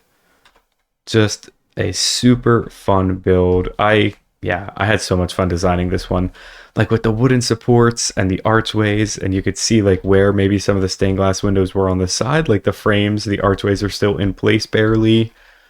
Just super cool. What a fun build. No purpose, but I love it. One of my favorite things I've built maybe ever, honestly. So very cool. And then another thing that I am super proud of that I guess kind of also has no use is this little, I think we're calling it the Sniffer Grove, or like the Aspen Grove, something along those lines. I don't remember exactly. Oh, I thought I put a sign up there. Oops, yeah, those are like weather vanes on the roof. But before we get to the farmhouse, I wanted to have some more fields because this is kind of like the tying in factor with the countryside, right? lots of fields. But in this case, it makes sense that these are all different flower fields because, well, the farmers here, they're not, exporting any crops or anything. They are selling plants and, the specifically sniffer plants and maybe sunflowers as well. So maybe it makes sense to build a flower shop up there in the city for them to sell their goods at, give them a little storefront, even like a market stall. But this is actually a functional sniffer farm. So let's see, will these guys, anybody gonna dig anything up for us? You guys want to show the good people watching the world tour what's going on? No? Okay. I thought one of them would do it. There's like 20 of them in here. Well, basically, I have this little scaffolding here, and this is how it works. There's just a couple, or no, is it? I think it's, yeah, literally just one minecart. Oh, now look, they're digging. So you can kind of see it underneath. They kind of clip through, but they dig it up. The minecart hopper goes and picks everything up, and then it drops it off here. And these are actually almost full. Okay, so I'm going to need to do something about this. But yeah, you could see there's a lot of flowers being connected here. Collected. So lots of seeds being collected, which is great because these farms look awesome. Now, one thing that stinks is they don't really show up well on the map. And I think it's because these are the ones that are growing. So basically, if I were to hit this now and break it, you wouldn't get this little like base on it. And I think, no, torch flowers are different. So they are showing up. But even over here, you can see these are also the pitcher pods. So maybe we'll do some more fields, but maybe we'll like break these ones and plant new ones, stuff like that. But I think we could definitely do some more fields around here. And then this farmhouse is pretty awesome. I love this big, beautiful chimney. This was my first real attempt at doing like glass smoke. And I redid it a couple times since, or I guess not since I built it, but I rebuilt it a couple times, like in my creative world. I think it looks pretty good. I mean, honestly, I could probably do a little bit better now. Actually, if you guys watch stuff over on the Afterlife SMP, Tinkfro over there did a really cool little bit in one of his recent videos about smoke from like trains and stuff. So I think I want to go rewatch that. I would suggest you guys take a look at that if you're interested. But yeah, that'll give you a better idea for the glass. Now, the interior, there's nothing yet. I don't know what I'm gonna put in here, but I did leave this cute little tree back here just cause vibes. Maybe we'll put a custom one here eventually, but yeah, this is just meant to be like this old, very weathered farmhouse. Like it is getting blasted because it's right on the ocean here, right by the sea. I also didn't get rid of that lava because, I don't know, it looks kind of cool. Maybe we'll do something with it one day, but yeah, this is very weathered, very worn down. You got the moss and the lichen starting to creep in, and you can even see some sections like where maybe they rebuilt this or this was an addition, and they've just like carved out windows, and like maybe this is the original like wooden structures, now just kind of like a little shed on the side. And then same kind of thing here. We have more of these almost like port windows like you would see on the side of a ship. And then like a couple like little protrusions here. I forget what these are called when they're like little windows in the roof. There's a technical term, but I don't know. Yeah, lots of cool details there. Ooh, I gotta talk about the trees. I almost forgot, but cool details. I liked having this big like manor style door. Like even though this is kind of old, it does still feel grand, kind of elegant. Weather vanes, and then lots of signs on here to kind of split everything up. But signs, it's just a real subtle detail, and it can kind of divide sections that are otherwise pretty boring, right? Otherwise it's pretty gray aside from some of the white there. So super happy with how this build turned out. We also do kind of have a way to climb this, as if like they needed to like get like a chimney sweep up there or something, but it's not super realistic. Just a little detail there. Now the spawn proofing does kind of end over here, so we're not going to let it get dark, but I figured it would be kind of fun real quick, just for a minute, to let you guys watch the sunset over this boat. And let's even do this because this is one of my favorite views. It's better when it's between the sails a little more, the sun that is, but look at that. That is just so cool. I love having this ship on the horizon here, and we're going to check it out in just a minute, but you guys just had to see the sunset. It's only fair. It's only fitting. You've made it this far. Let me reward you with little sunset action, and then we'll go check out the ship after those trees. Okay, tree time. So, this was my first attempt at building trees that aren't like, you know, trees, spruce, pines, oak, whatever. Something without green leaves. I saw people build yellow trees for so long, and I really wanted to try my hand at it, and I am really happy with how these turned out. Like, building custom trees is pretty fun. I've really started to enjoy it. I've been doing more and more of it on my creative world as well, just like to, expand the forests and stuff in this world. And I think these trees look really nice. I mean, there's some things that I might have done differently in hindsight, but for the most part, yeah, these look pretty great. And I think like looking at this too just makes me realize how limited we are for yellow blocks in Minecraft. But still, I think I pulled it off. These yellow aspens, like a more like fall aspen tree. And I think they look really nice, like juxtaposed against the sniffers and the, otherwise dull farmhouse and stuff. Like the foliage around here is really what makes this colorful and ties this whole thing together. So super happy with how those turned out. And I think that's enough talking about the Sniffer Grove area. Let's go ahead and check out this ship. Now, every good ship has to have a name, and this one is no different. This ship is the Copper Maiden. So I'll get us landed here, and then I'll do some free cam action to show you guys some details. But the Copper Maiden is aptly named because, well, it's mostly made out of copper. Some interesting little bits I did for details on the side. I want to say, I think I saw this in a Beans and Apples video. If you guys have not checked them out, you are missing out. Absolute cinema all the time, their videos. But they, I believe it was them, they had used chains to kind of make this like almost striped effect from afar.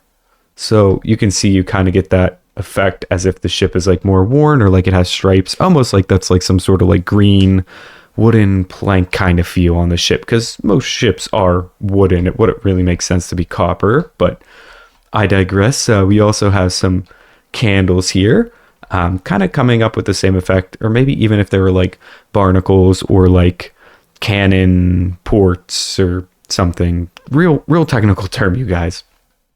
But we also have little crab traps, little buoys, a spot for like the anchor. Now I did try to build an anchor, but it looked really so we scrapped it. But you can pretend that the anchor is chained up here right now, so it's not, it's not hanging off the back of the ship. And then at the front we have 3 wither skulls. Ooh, very expensive, very scary.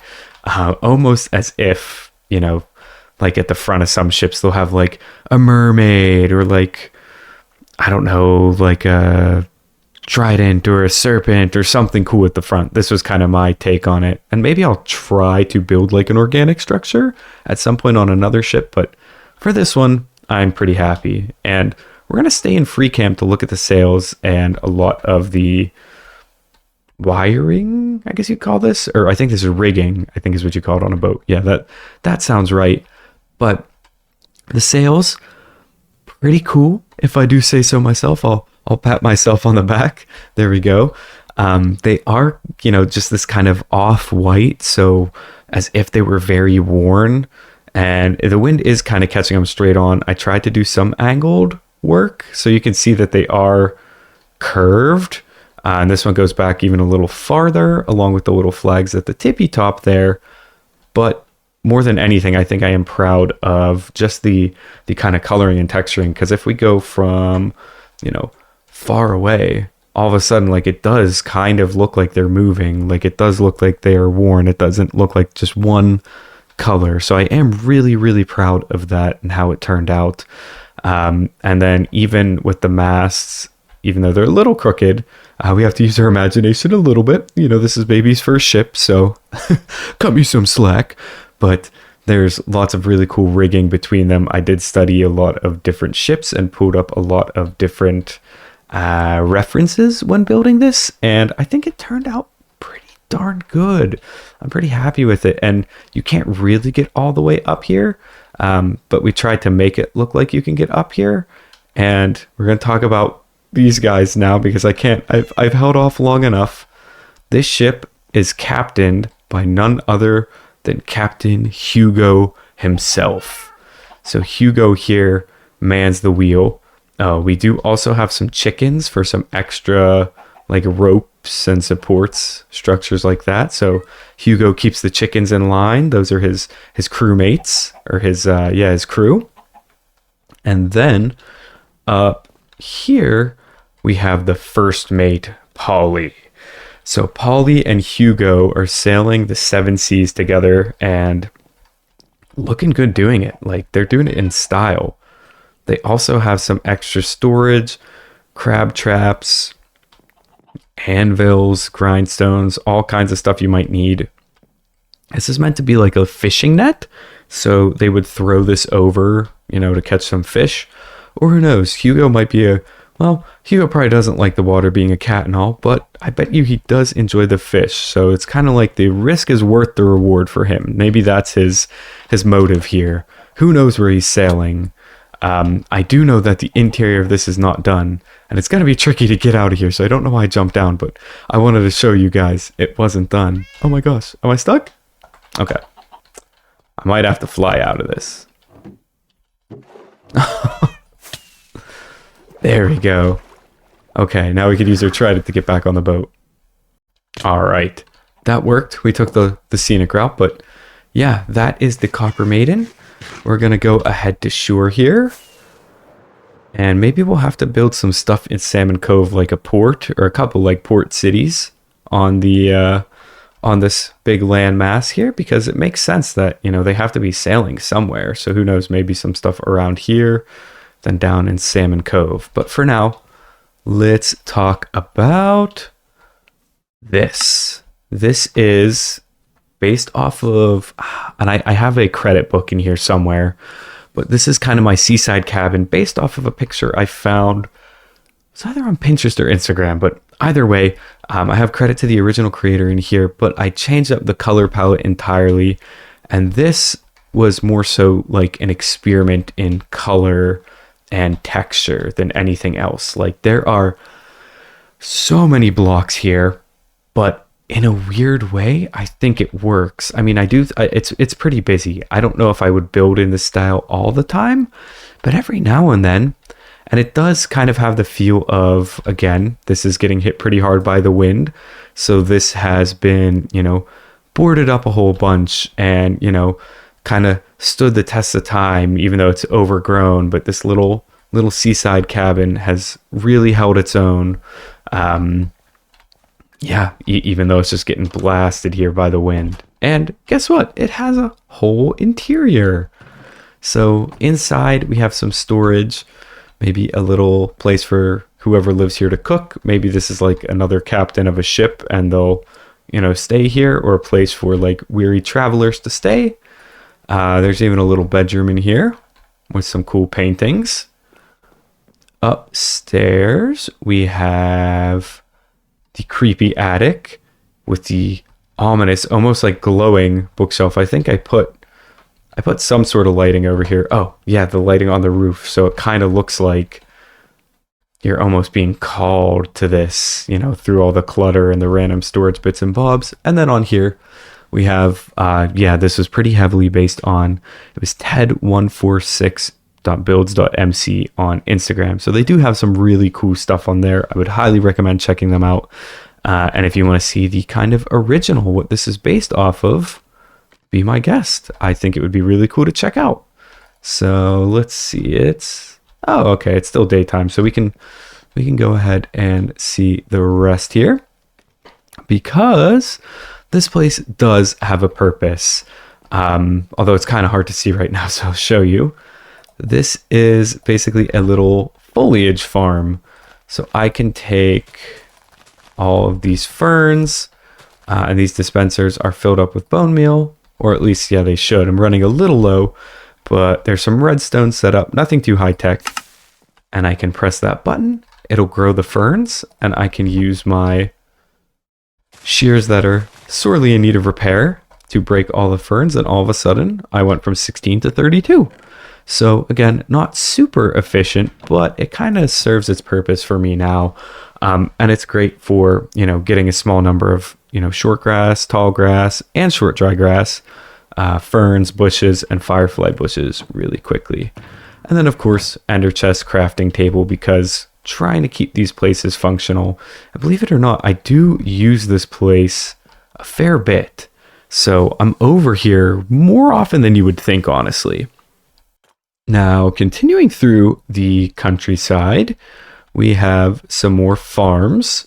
So this place, who knows, maybe we will build like a windmill or like another farmhouse, or maybe this, like the person who lives here tends to the sea and the land, who knows. But we just got some potatoes, some beetroot, and some carrots. And the cool thing is they show up kind of differently on this, like beetroot's a little bit darker, and also it gives you that kind of pop of green. What I meant to say was it gives you that kind of pop of red, especially when you're not stepping on the crops. And there's another one. Oh, come on. Okay, now we can continue with the rest of the tour, now that my crop fields are not being trampled anymore. So we have the crops. We do have a couple more fields up on the side of the hill here. So there's this little crimson root farm, which is this really cool, like reddish. And even if we look in there, it's got these pinks and purples. It almost, like, if you look at this color and texture too long, I feel like I'm gonna, like, I don't know, it messes with my eyes. I need to look away. But then we got another beautiful field of lilac. So getting lots of color over here. And the only way we can, really, which is with these different fields. And I do have this old sort of dilapidated wall that is falling down, which, take a drink every time I say dilapidated or old or ruined in the countryside. There's going to be a lot more of it. I promise you guys that. So we cut through here past our old builds into this really open field and some more flowers. And I wanted this to feel, particularly open, and like there are just some rocks and stuff here, but almost like, maybe there was some stuff here, but this is just totally overgrown. And I think it's good to have the contrast from the city where everything's so close together. This stuff needs to be able to breathe and stand on its own. And that's what I was kind of trying to do here. So as we get closer to the stables, we have a couple of little custom trees. And then you can see they've planted some flowers. And then we have another one of these beautiful little bonsai kind of trees. Almost like the one over, you can see the top of it. Almost like that one, although this one came first. So that's the imposter. Now, this is the horse stable. It is one of my favorite builds, and I feel like I say that for all of them, but it's true. This is one of my favorite builds in the world. I just think it has such a unique palette. Like, it goes from this grayish, colorless kind of thing with a lot of grays and whites and blacks and neutral tones, and then we go all the way to these reds and these granites, which are still kind of neutral, but it just works so well. And it's tied together by this copper roof, which has an overhang here, but it has, no overhang here. So it kind of ties into the city almost. And then I've done something interesting as well with the window, with these fences and these walls set back into itself. So you kind of get this subtle arch. Honestly, I need to do this more. This is like a really cool building technique. As for the rest of the build, we have a lot of looms and a lot of these a lot of these signs, but they sort of, again, look like these, I kind of imagine them as planks, like they're boarding up the building. So as is the theme with the countryside, there's a lot of stuff that is falling apart. It is in disrepair, it's in ruin, and it just is in need of some attention, need of a little love. And this build is no different.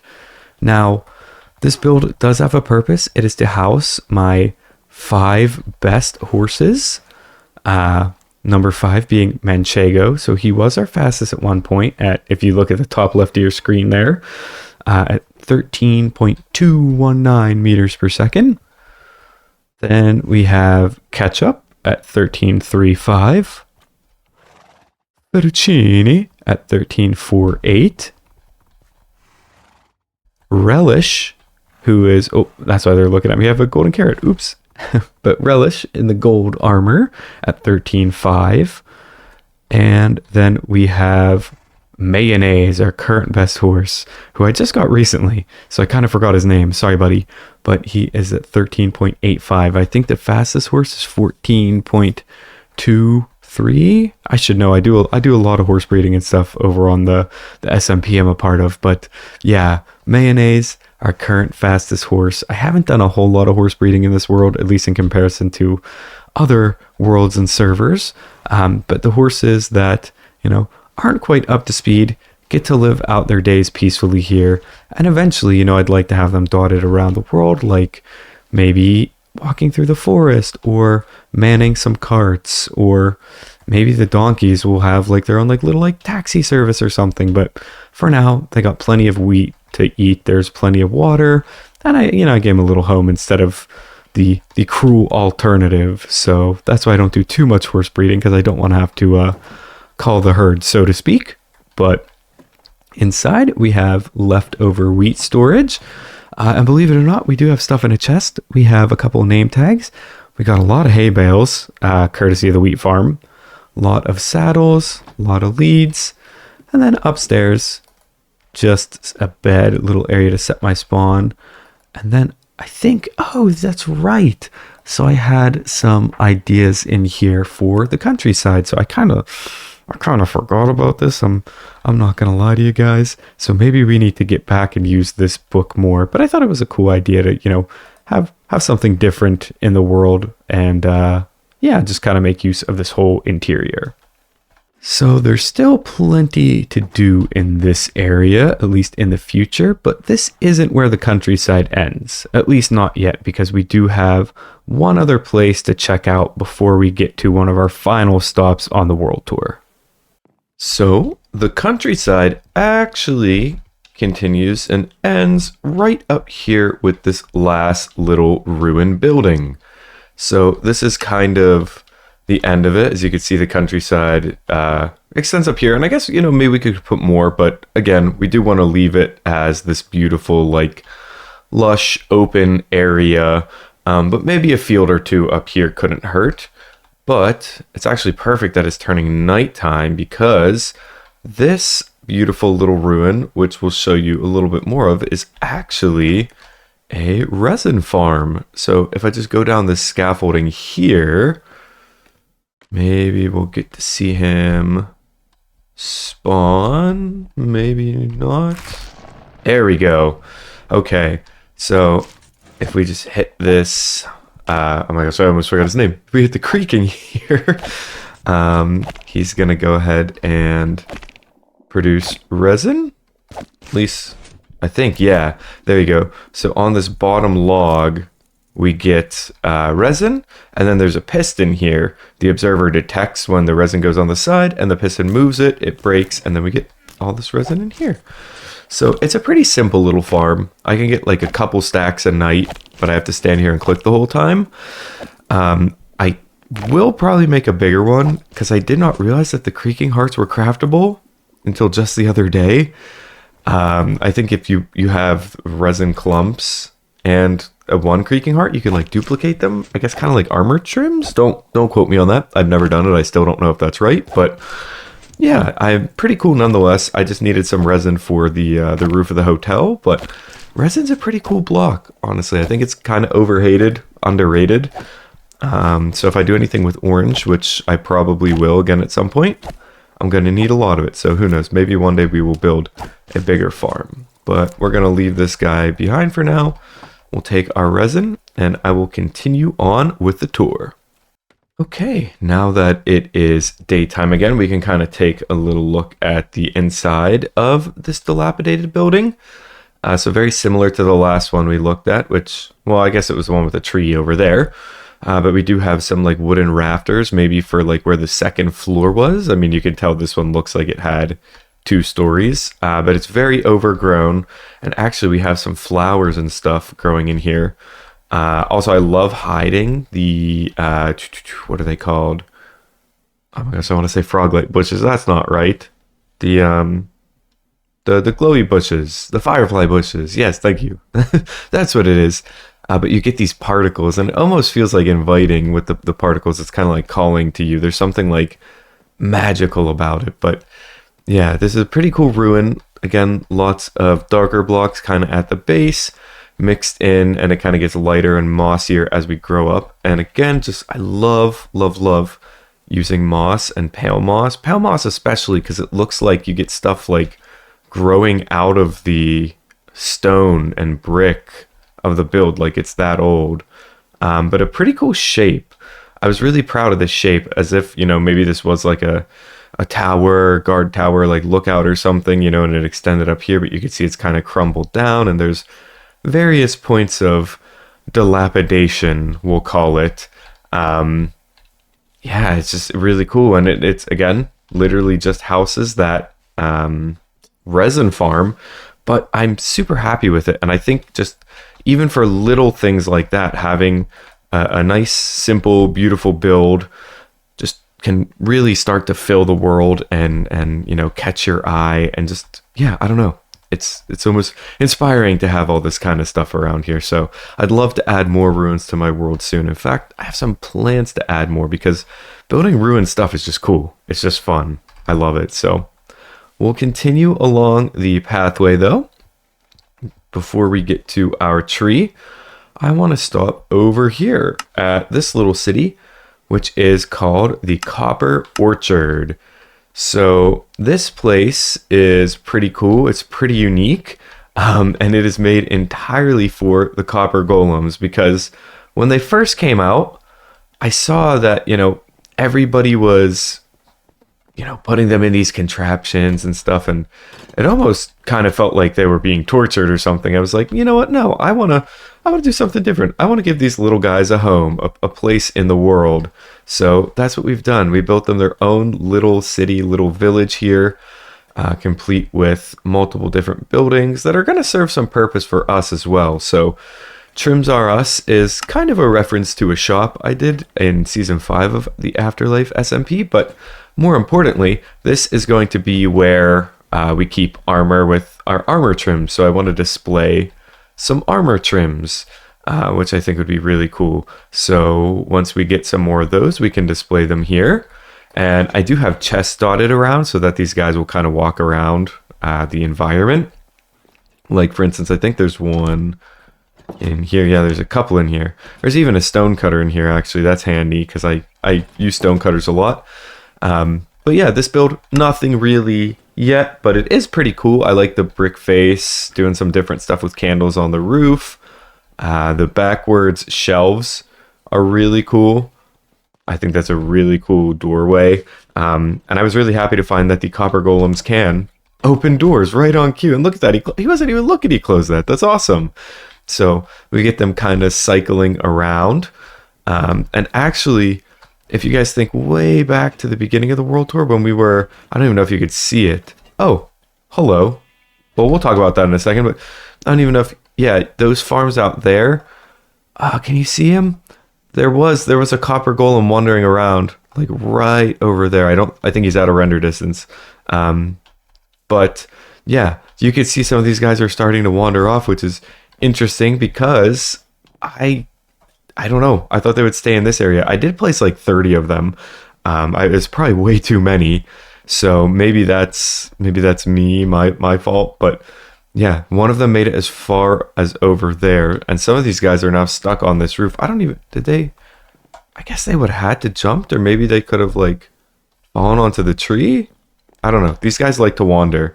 I wouldn't be surprised if we just start finding them throughout the world eventually. But for now, let's stick around here and I'll show you what else we got. Oh, I also wanted to add in lots of different flowers and like flower fields and stuff. And some different things like trying to use these as benches, like the beds, because I think it looks cool, but also purpose-wise or lore-wise, it's kind of like, you know, the golems are so used to being like machines and like working with like equipment and you know, all these like heavy like refineries and machinery and stuff that, you know, they built these buildings, all kinds of different styles and stuff, trying to mimic, you know, what it's like to be human and trying to like appreciate nature and stuff. Even though they're like robots, they still take good care of their flowers and everything, to the point where they have, and they actually really love it for some reason. There's always like 50 in here, but they have a little greenhouse for all of these different plants and stuff. And oh my gosh, I'm getting claustrophobic in here, so we're gonna leave. Thank you, buddy.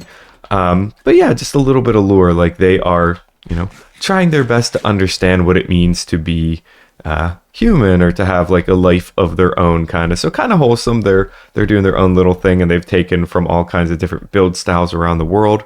Hence why this is all very like just slammed together and kind of crazy. But this building, there's nothing in it, just a couple chests for them to interact with. But it's a pretty cool building. I like the color palette.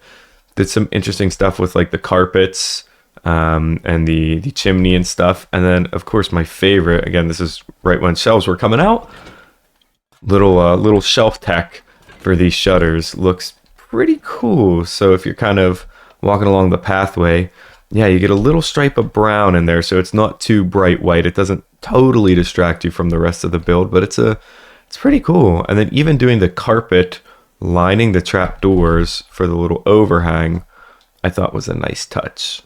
So that's pretty cool, if I do say so myself. But if we continue on over here, this is the little library. So maybe they would have a golem behind the desk here, and I guess I could put a chest or two back here. That would probably get them to, you know, actually look like they're manning the desk. But, you know, you got fiction, non-fiction, a little book return. So I don't even know if these guys can read, but, you know, they're like humans like to read. They like books, so let's build a library.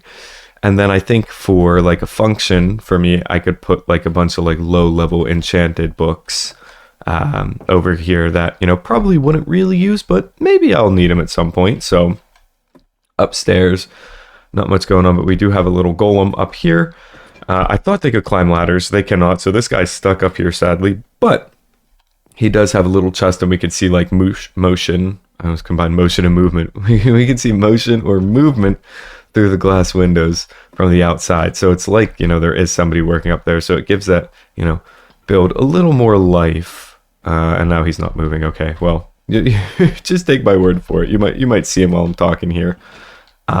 Also, before we move on, this is the copper orchard. So we're going to get to the orchard aspect, but I saw Whip do something like this in his hardcore world, which he has been, you know, such a huge inspiration for me. So please check out Flip's channel.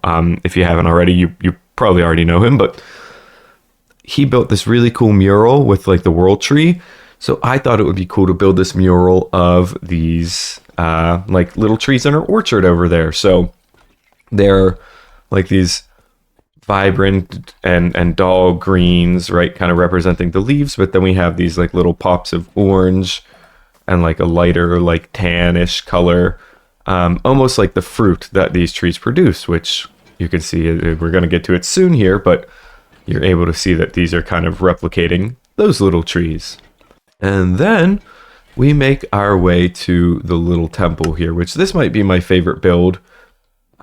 This is actually, there was a building that I drove past, like coming home from work one day. I took a different route and I saw a building that was like this kind of color, and it had this beautiful like copper dome kind of roof. I don't know, I still don't know what it is. It was like a church or something, but beautiful building, beautiful colors. And I was like, I just want to build something like that in Minecraft. And sure enough, this has kind of become the temple for the copper golem. So we even have little golem on the top to kind of bring it to a point. So the idea for this was, you know, if you're walking along the pathway, or even if you're seeing it from like over in Salmon Cove, that's kind of the highest point of the city. You can see it from everywhere. And I put some chests in here. I don't think they can reach these. I really didn't understand their mechanics at this point when I was building this. But this is kind of like, in my mind, my headcanon is that they worship this little rod. Like maybe this is what gives them life, or what is like powering them. So this is kind of like their temple where they worship the power core or whatever. Yeah, so they built this lovely little temple for it. And check it out. We can use the bench to sleep. So if it ever gets to be nighttime here, bam, sleeping. Pretty cool, I know. And last but not least here, we have a couple more flower fields. So I tried to get all the oranges, yellows, whites, blues, reds, pinks, purples. And then we get some more like greens and other colors in there. But the main star of the show is this little, wrong button, this little orchard. So they have all these trees, and the trees are almost, they're like supposed to be like potted trees, kind of. Or like if you buy a tree and they're in that, I guess it's still like a little pot, or like the base is wrapped because they got to be in dirt. That's kind of what these are here. And I'm really proud of these. We have a couple of like little variations of the tree. So there's some smaller, some bigger ones, but they all have the little resin clumps because they're little fruit trees. Maybe they're oranges or peaches or something like that. We could use our imagination. And then every now and then there's some little scaffolding, like the golems have to climb up here and pick the oranges and whatnot. And maybe that's how they, could afford to build all this stuff, as they sell these fruits at the market. So you know what? Oh, I'm giving myself ideas. Maybe in the city somewhere, or somewhere around here, we'll build a little market stall for them. And we can have them selling oranges. We could build like resin clump blocks and they're selling them. That would be cool. Somebody remind me of that at some point, because I'm probably going to forget. But yeah, super cool little lore to tie the city together. But yeah, this place is pretty cool. I was very much building in the ruin style again. As you can see with these walls, everything is overgrown. Like maybe they aren't really caring for the walls too much, or maybe this, used to be an orchard or something too that was abandoned, and they kind of took it over and, brought life back to the region. But, from the outside here, pretty cool.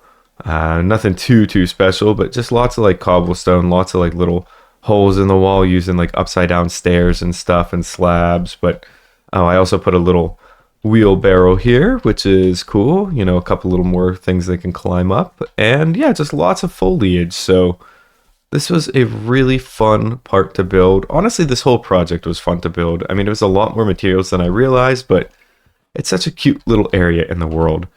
And I like that you can see, this little section. It's nice to have, we have so much congregating down here.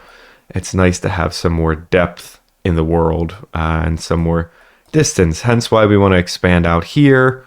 We're going to do stuff here at some point. I actually do have some big plans for this region. Even here, I just built something in my creative world. Actually, like in between clips here, I built a whole massive thing here.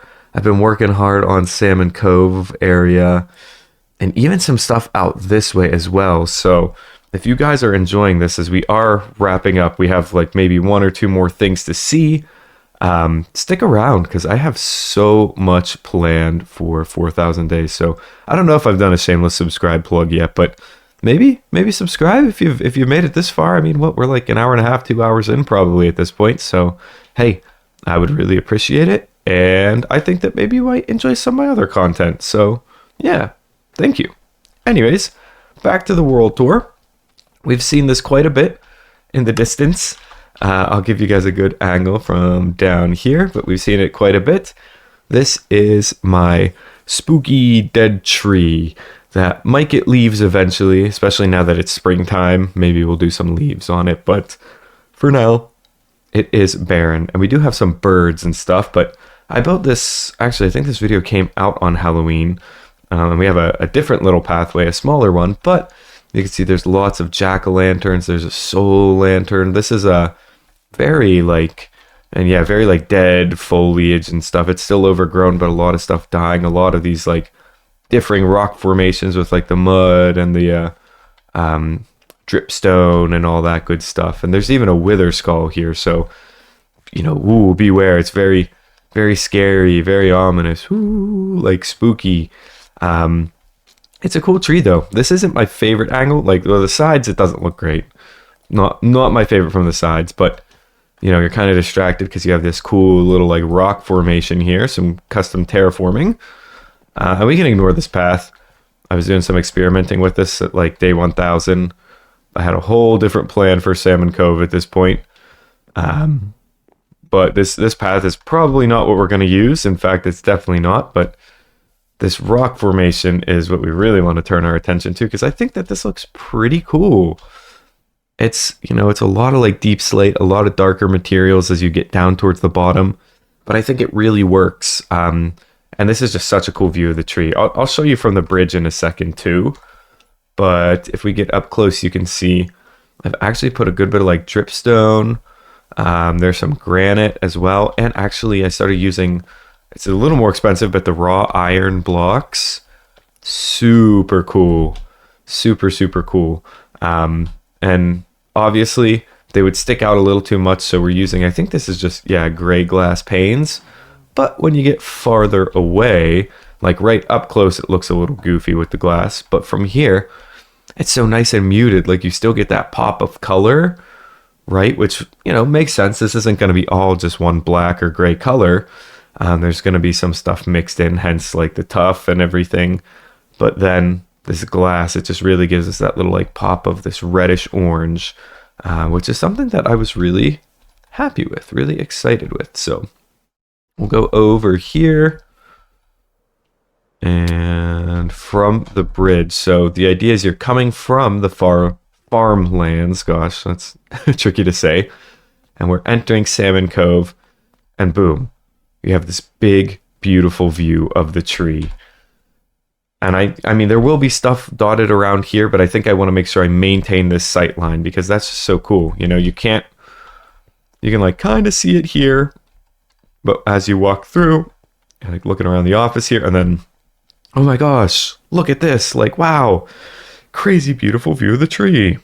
And the tree doesn't really have a purpose right now, but I think since this nether portal is just kind of out in the open, and that's not too far from it, I think we wouldn't have a super difficult time linking this up. So I think maybe, and it's kind of fitting, right? This is very spooky vibes and stuff. We got the jack-o'-lanterns and stuff. The nether, like, ooh, that's scary.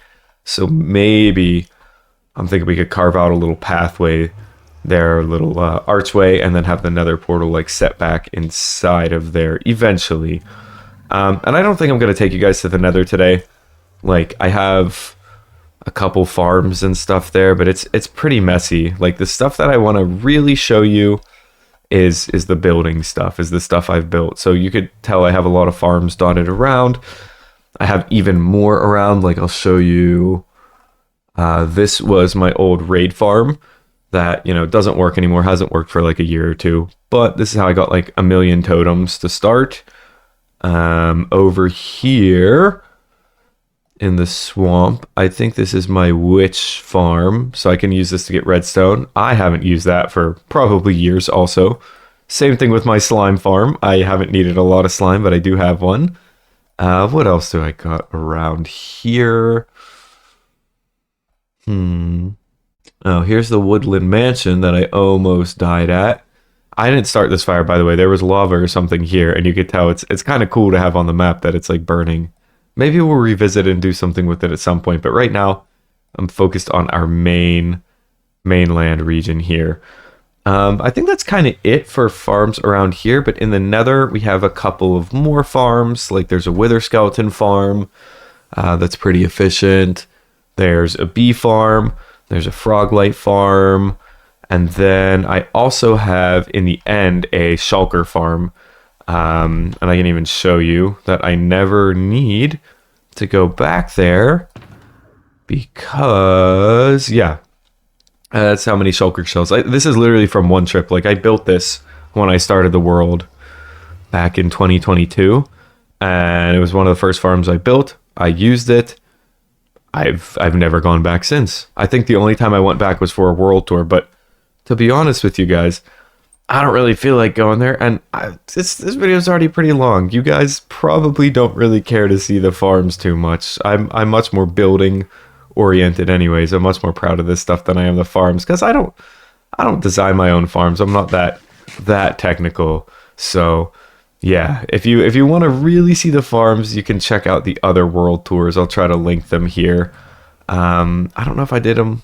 Maybe I showed off the farms in the last one. I don't know, but yeah, I think that's it for today. Though I'll do a quick little fly around so you guys can kind of see the whole world. You know, the Copper Orchard, the countryside, Salmon Cove, and the farmlands.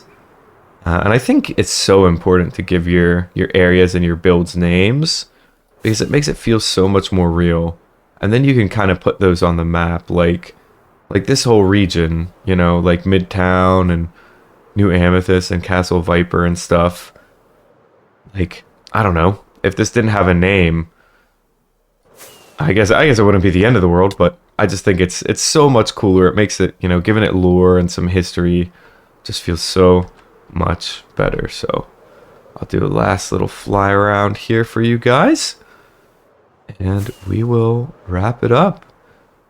And it's crazy to just, you know, fly around here real quick and it's like, wow, this is 4 years of my life almost. Crazy to say. About 3,000 or so days. I feel like I could definitely do more and I'm excited to be doing more. Obviously I'm not, you know, oh, I missed a trapdoor there too. Dang it. But obviously, you know, I'm not doing this full time. This is just something I do in my spare time for fun.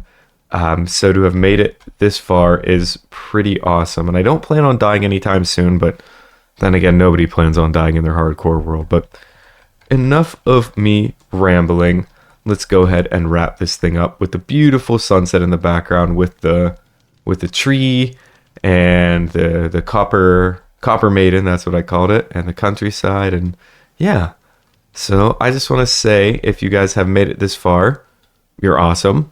That is incredible, and I appreciate the support. So thank you so very much. If you enjoyed this, I did just put out a compilation of all my videos from day 2000 to 3000. So if you want to get caught up and see how I built all this, go ahead and check it out. I'll probably put it on the screen or leave a link to it or something like that. But yeah, without further ado, I just want to say again, thank you so very much for watching, and I will see you soon.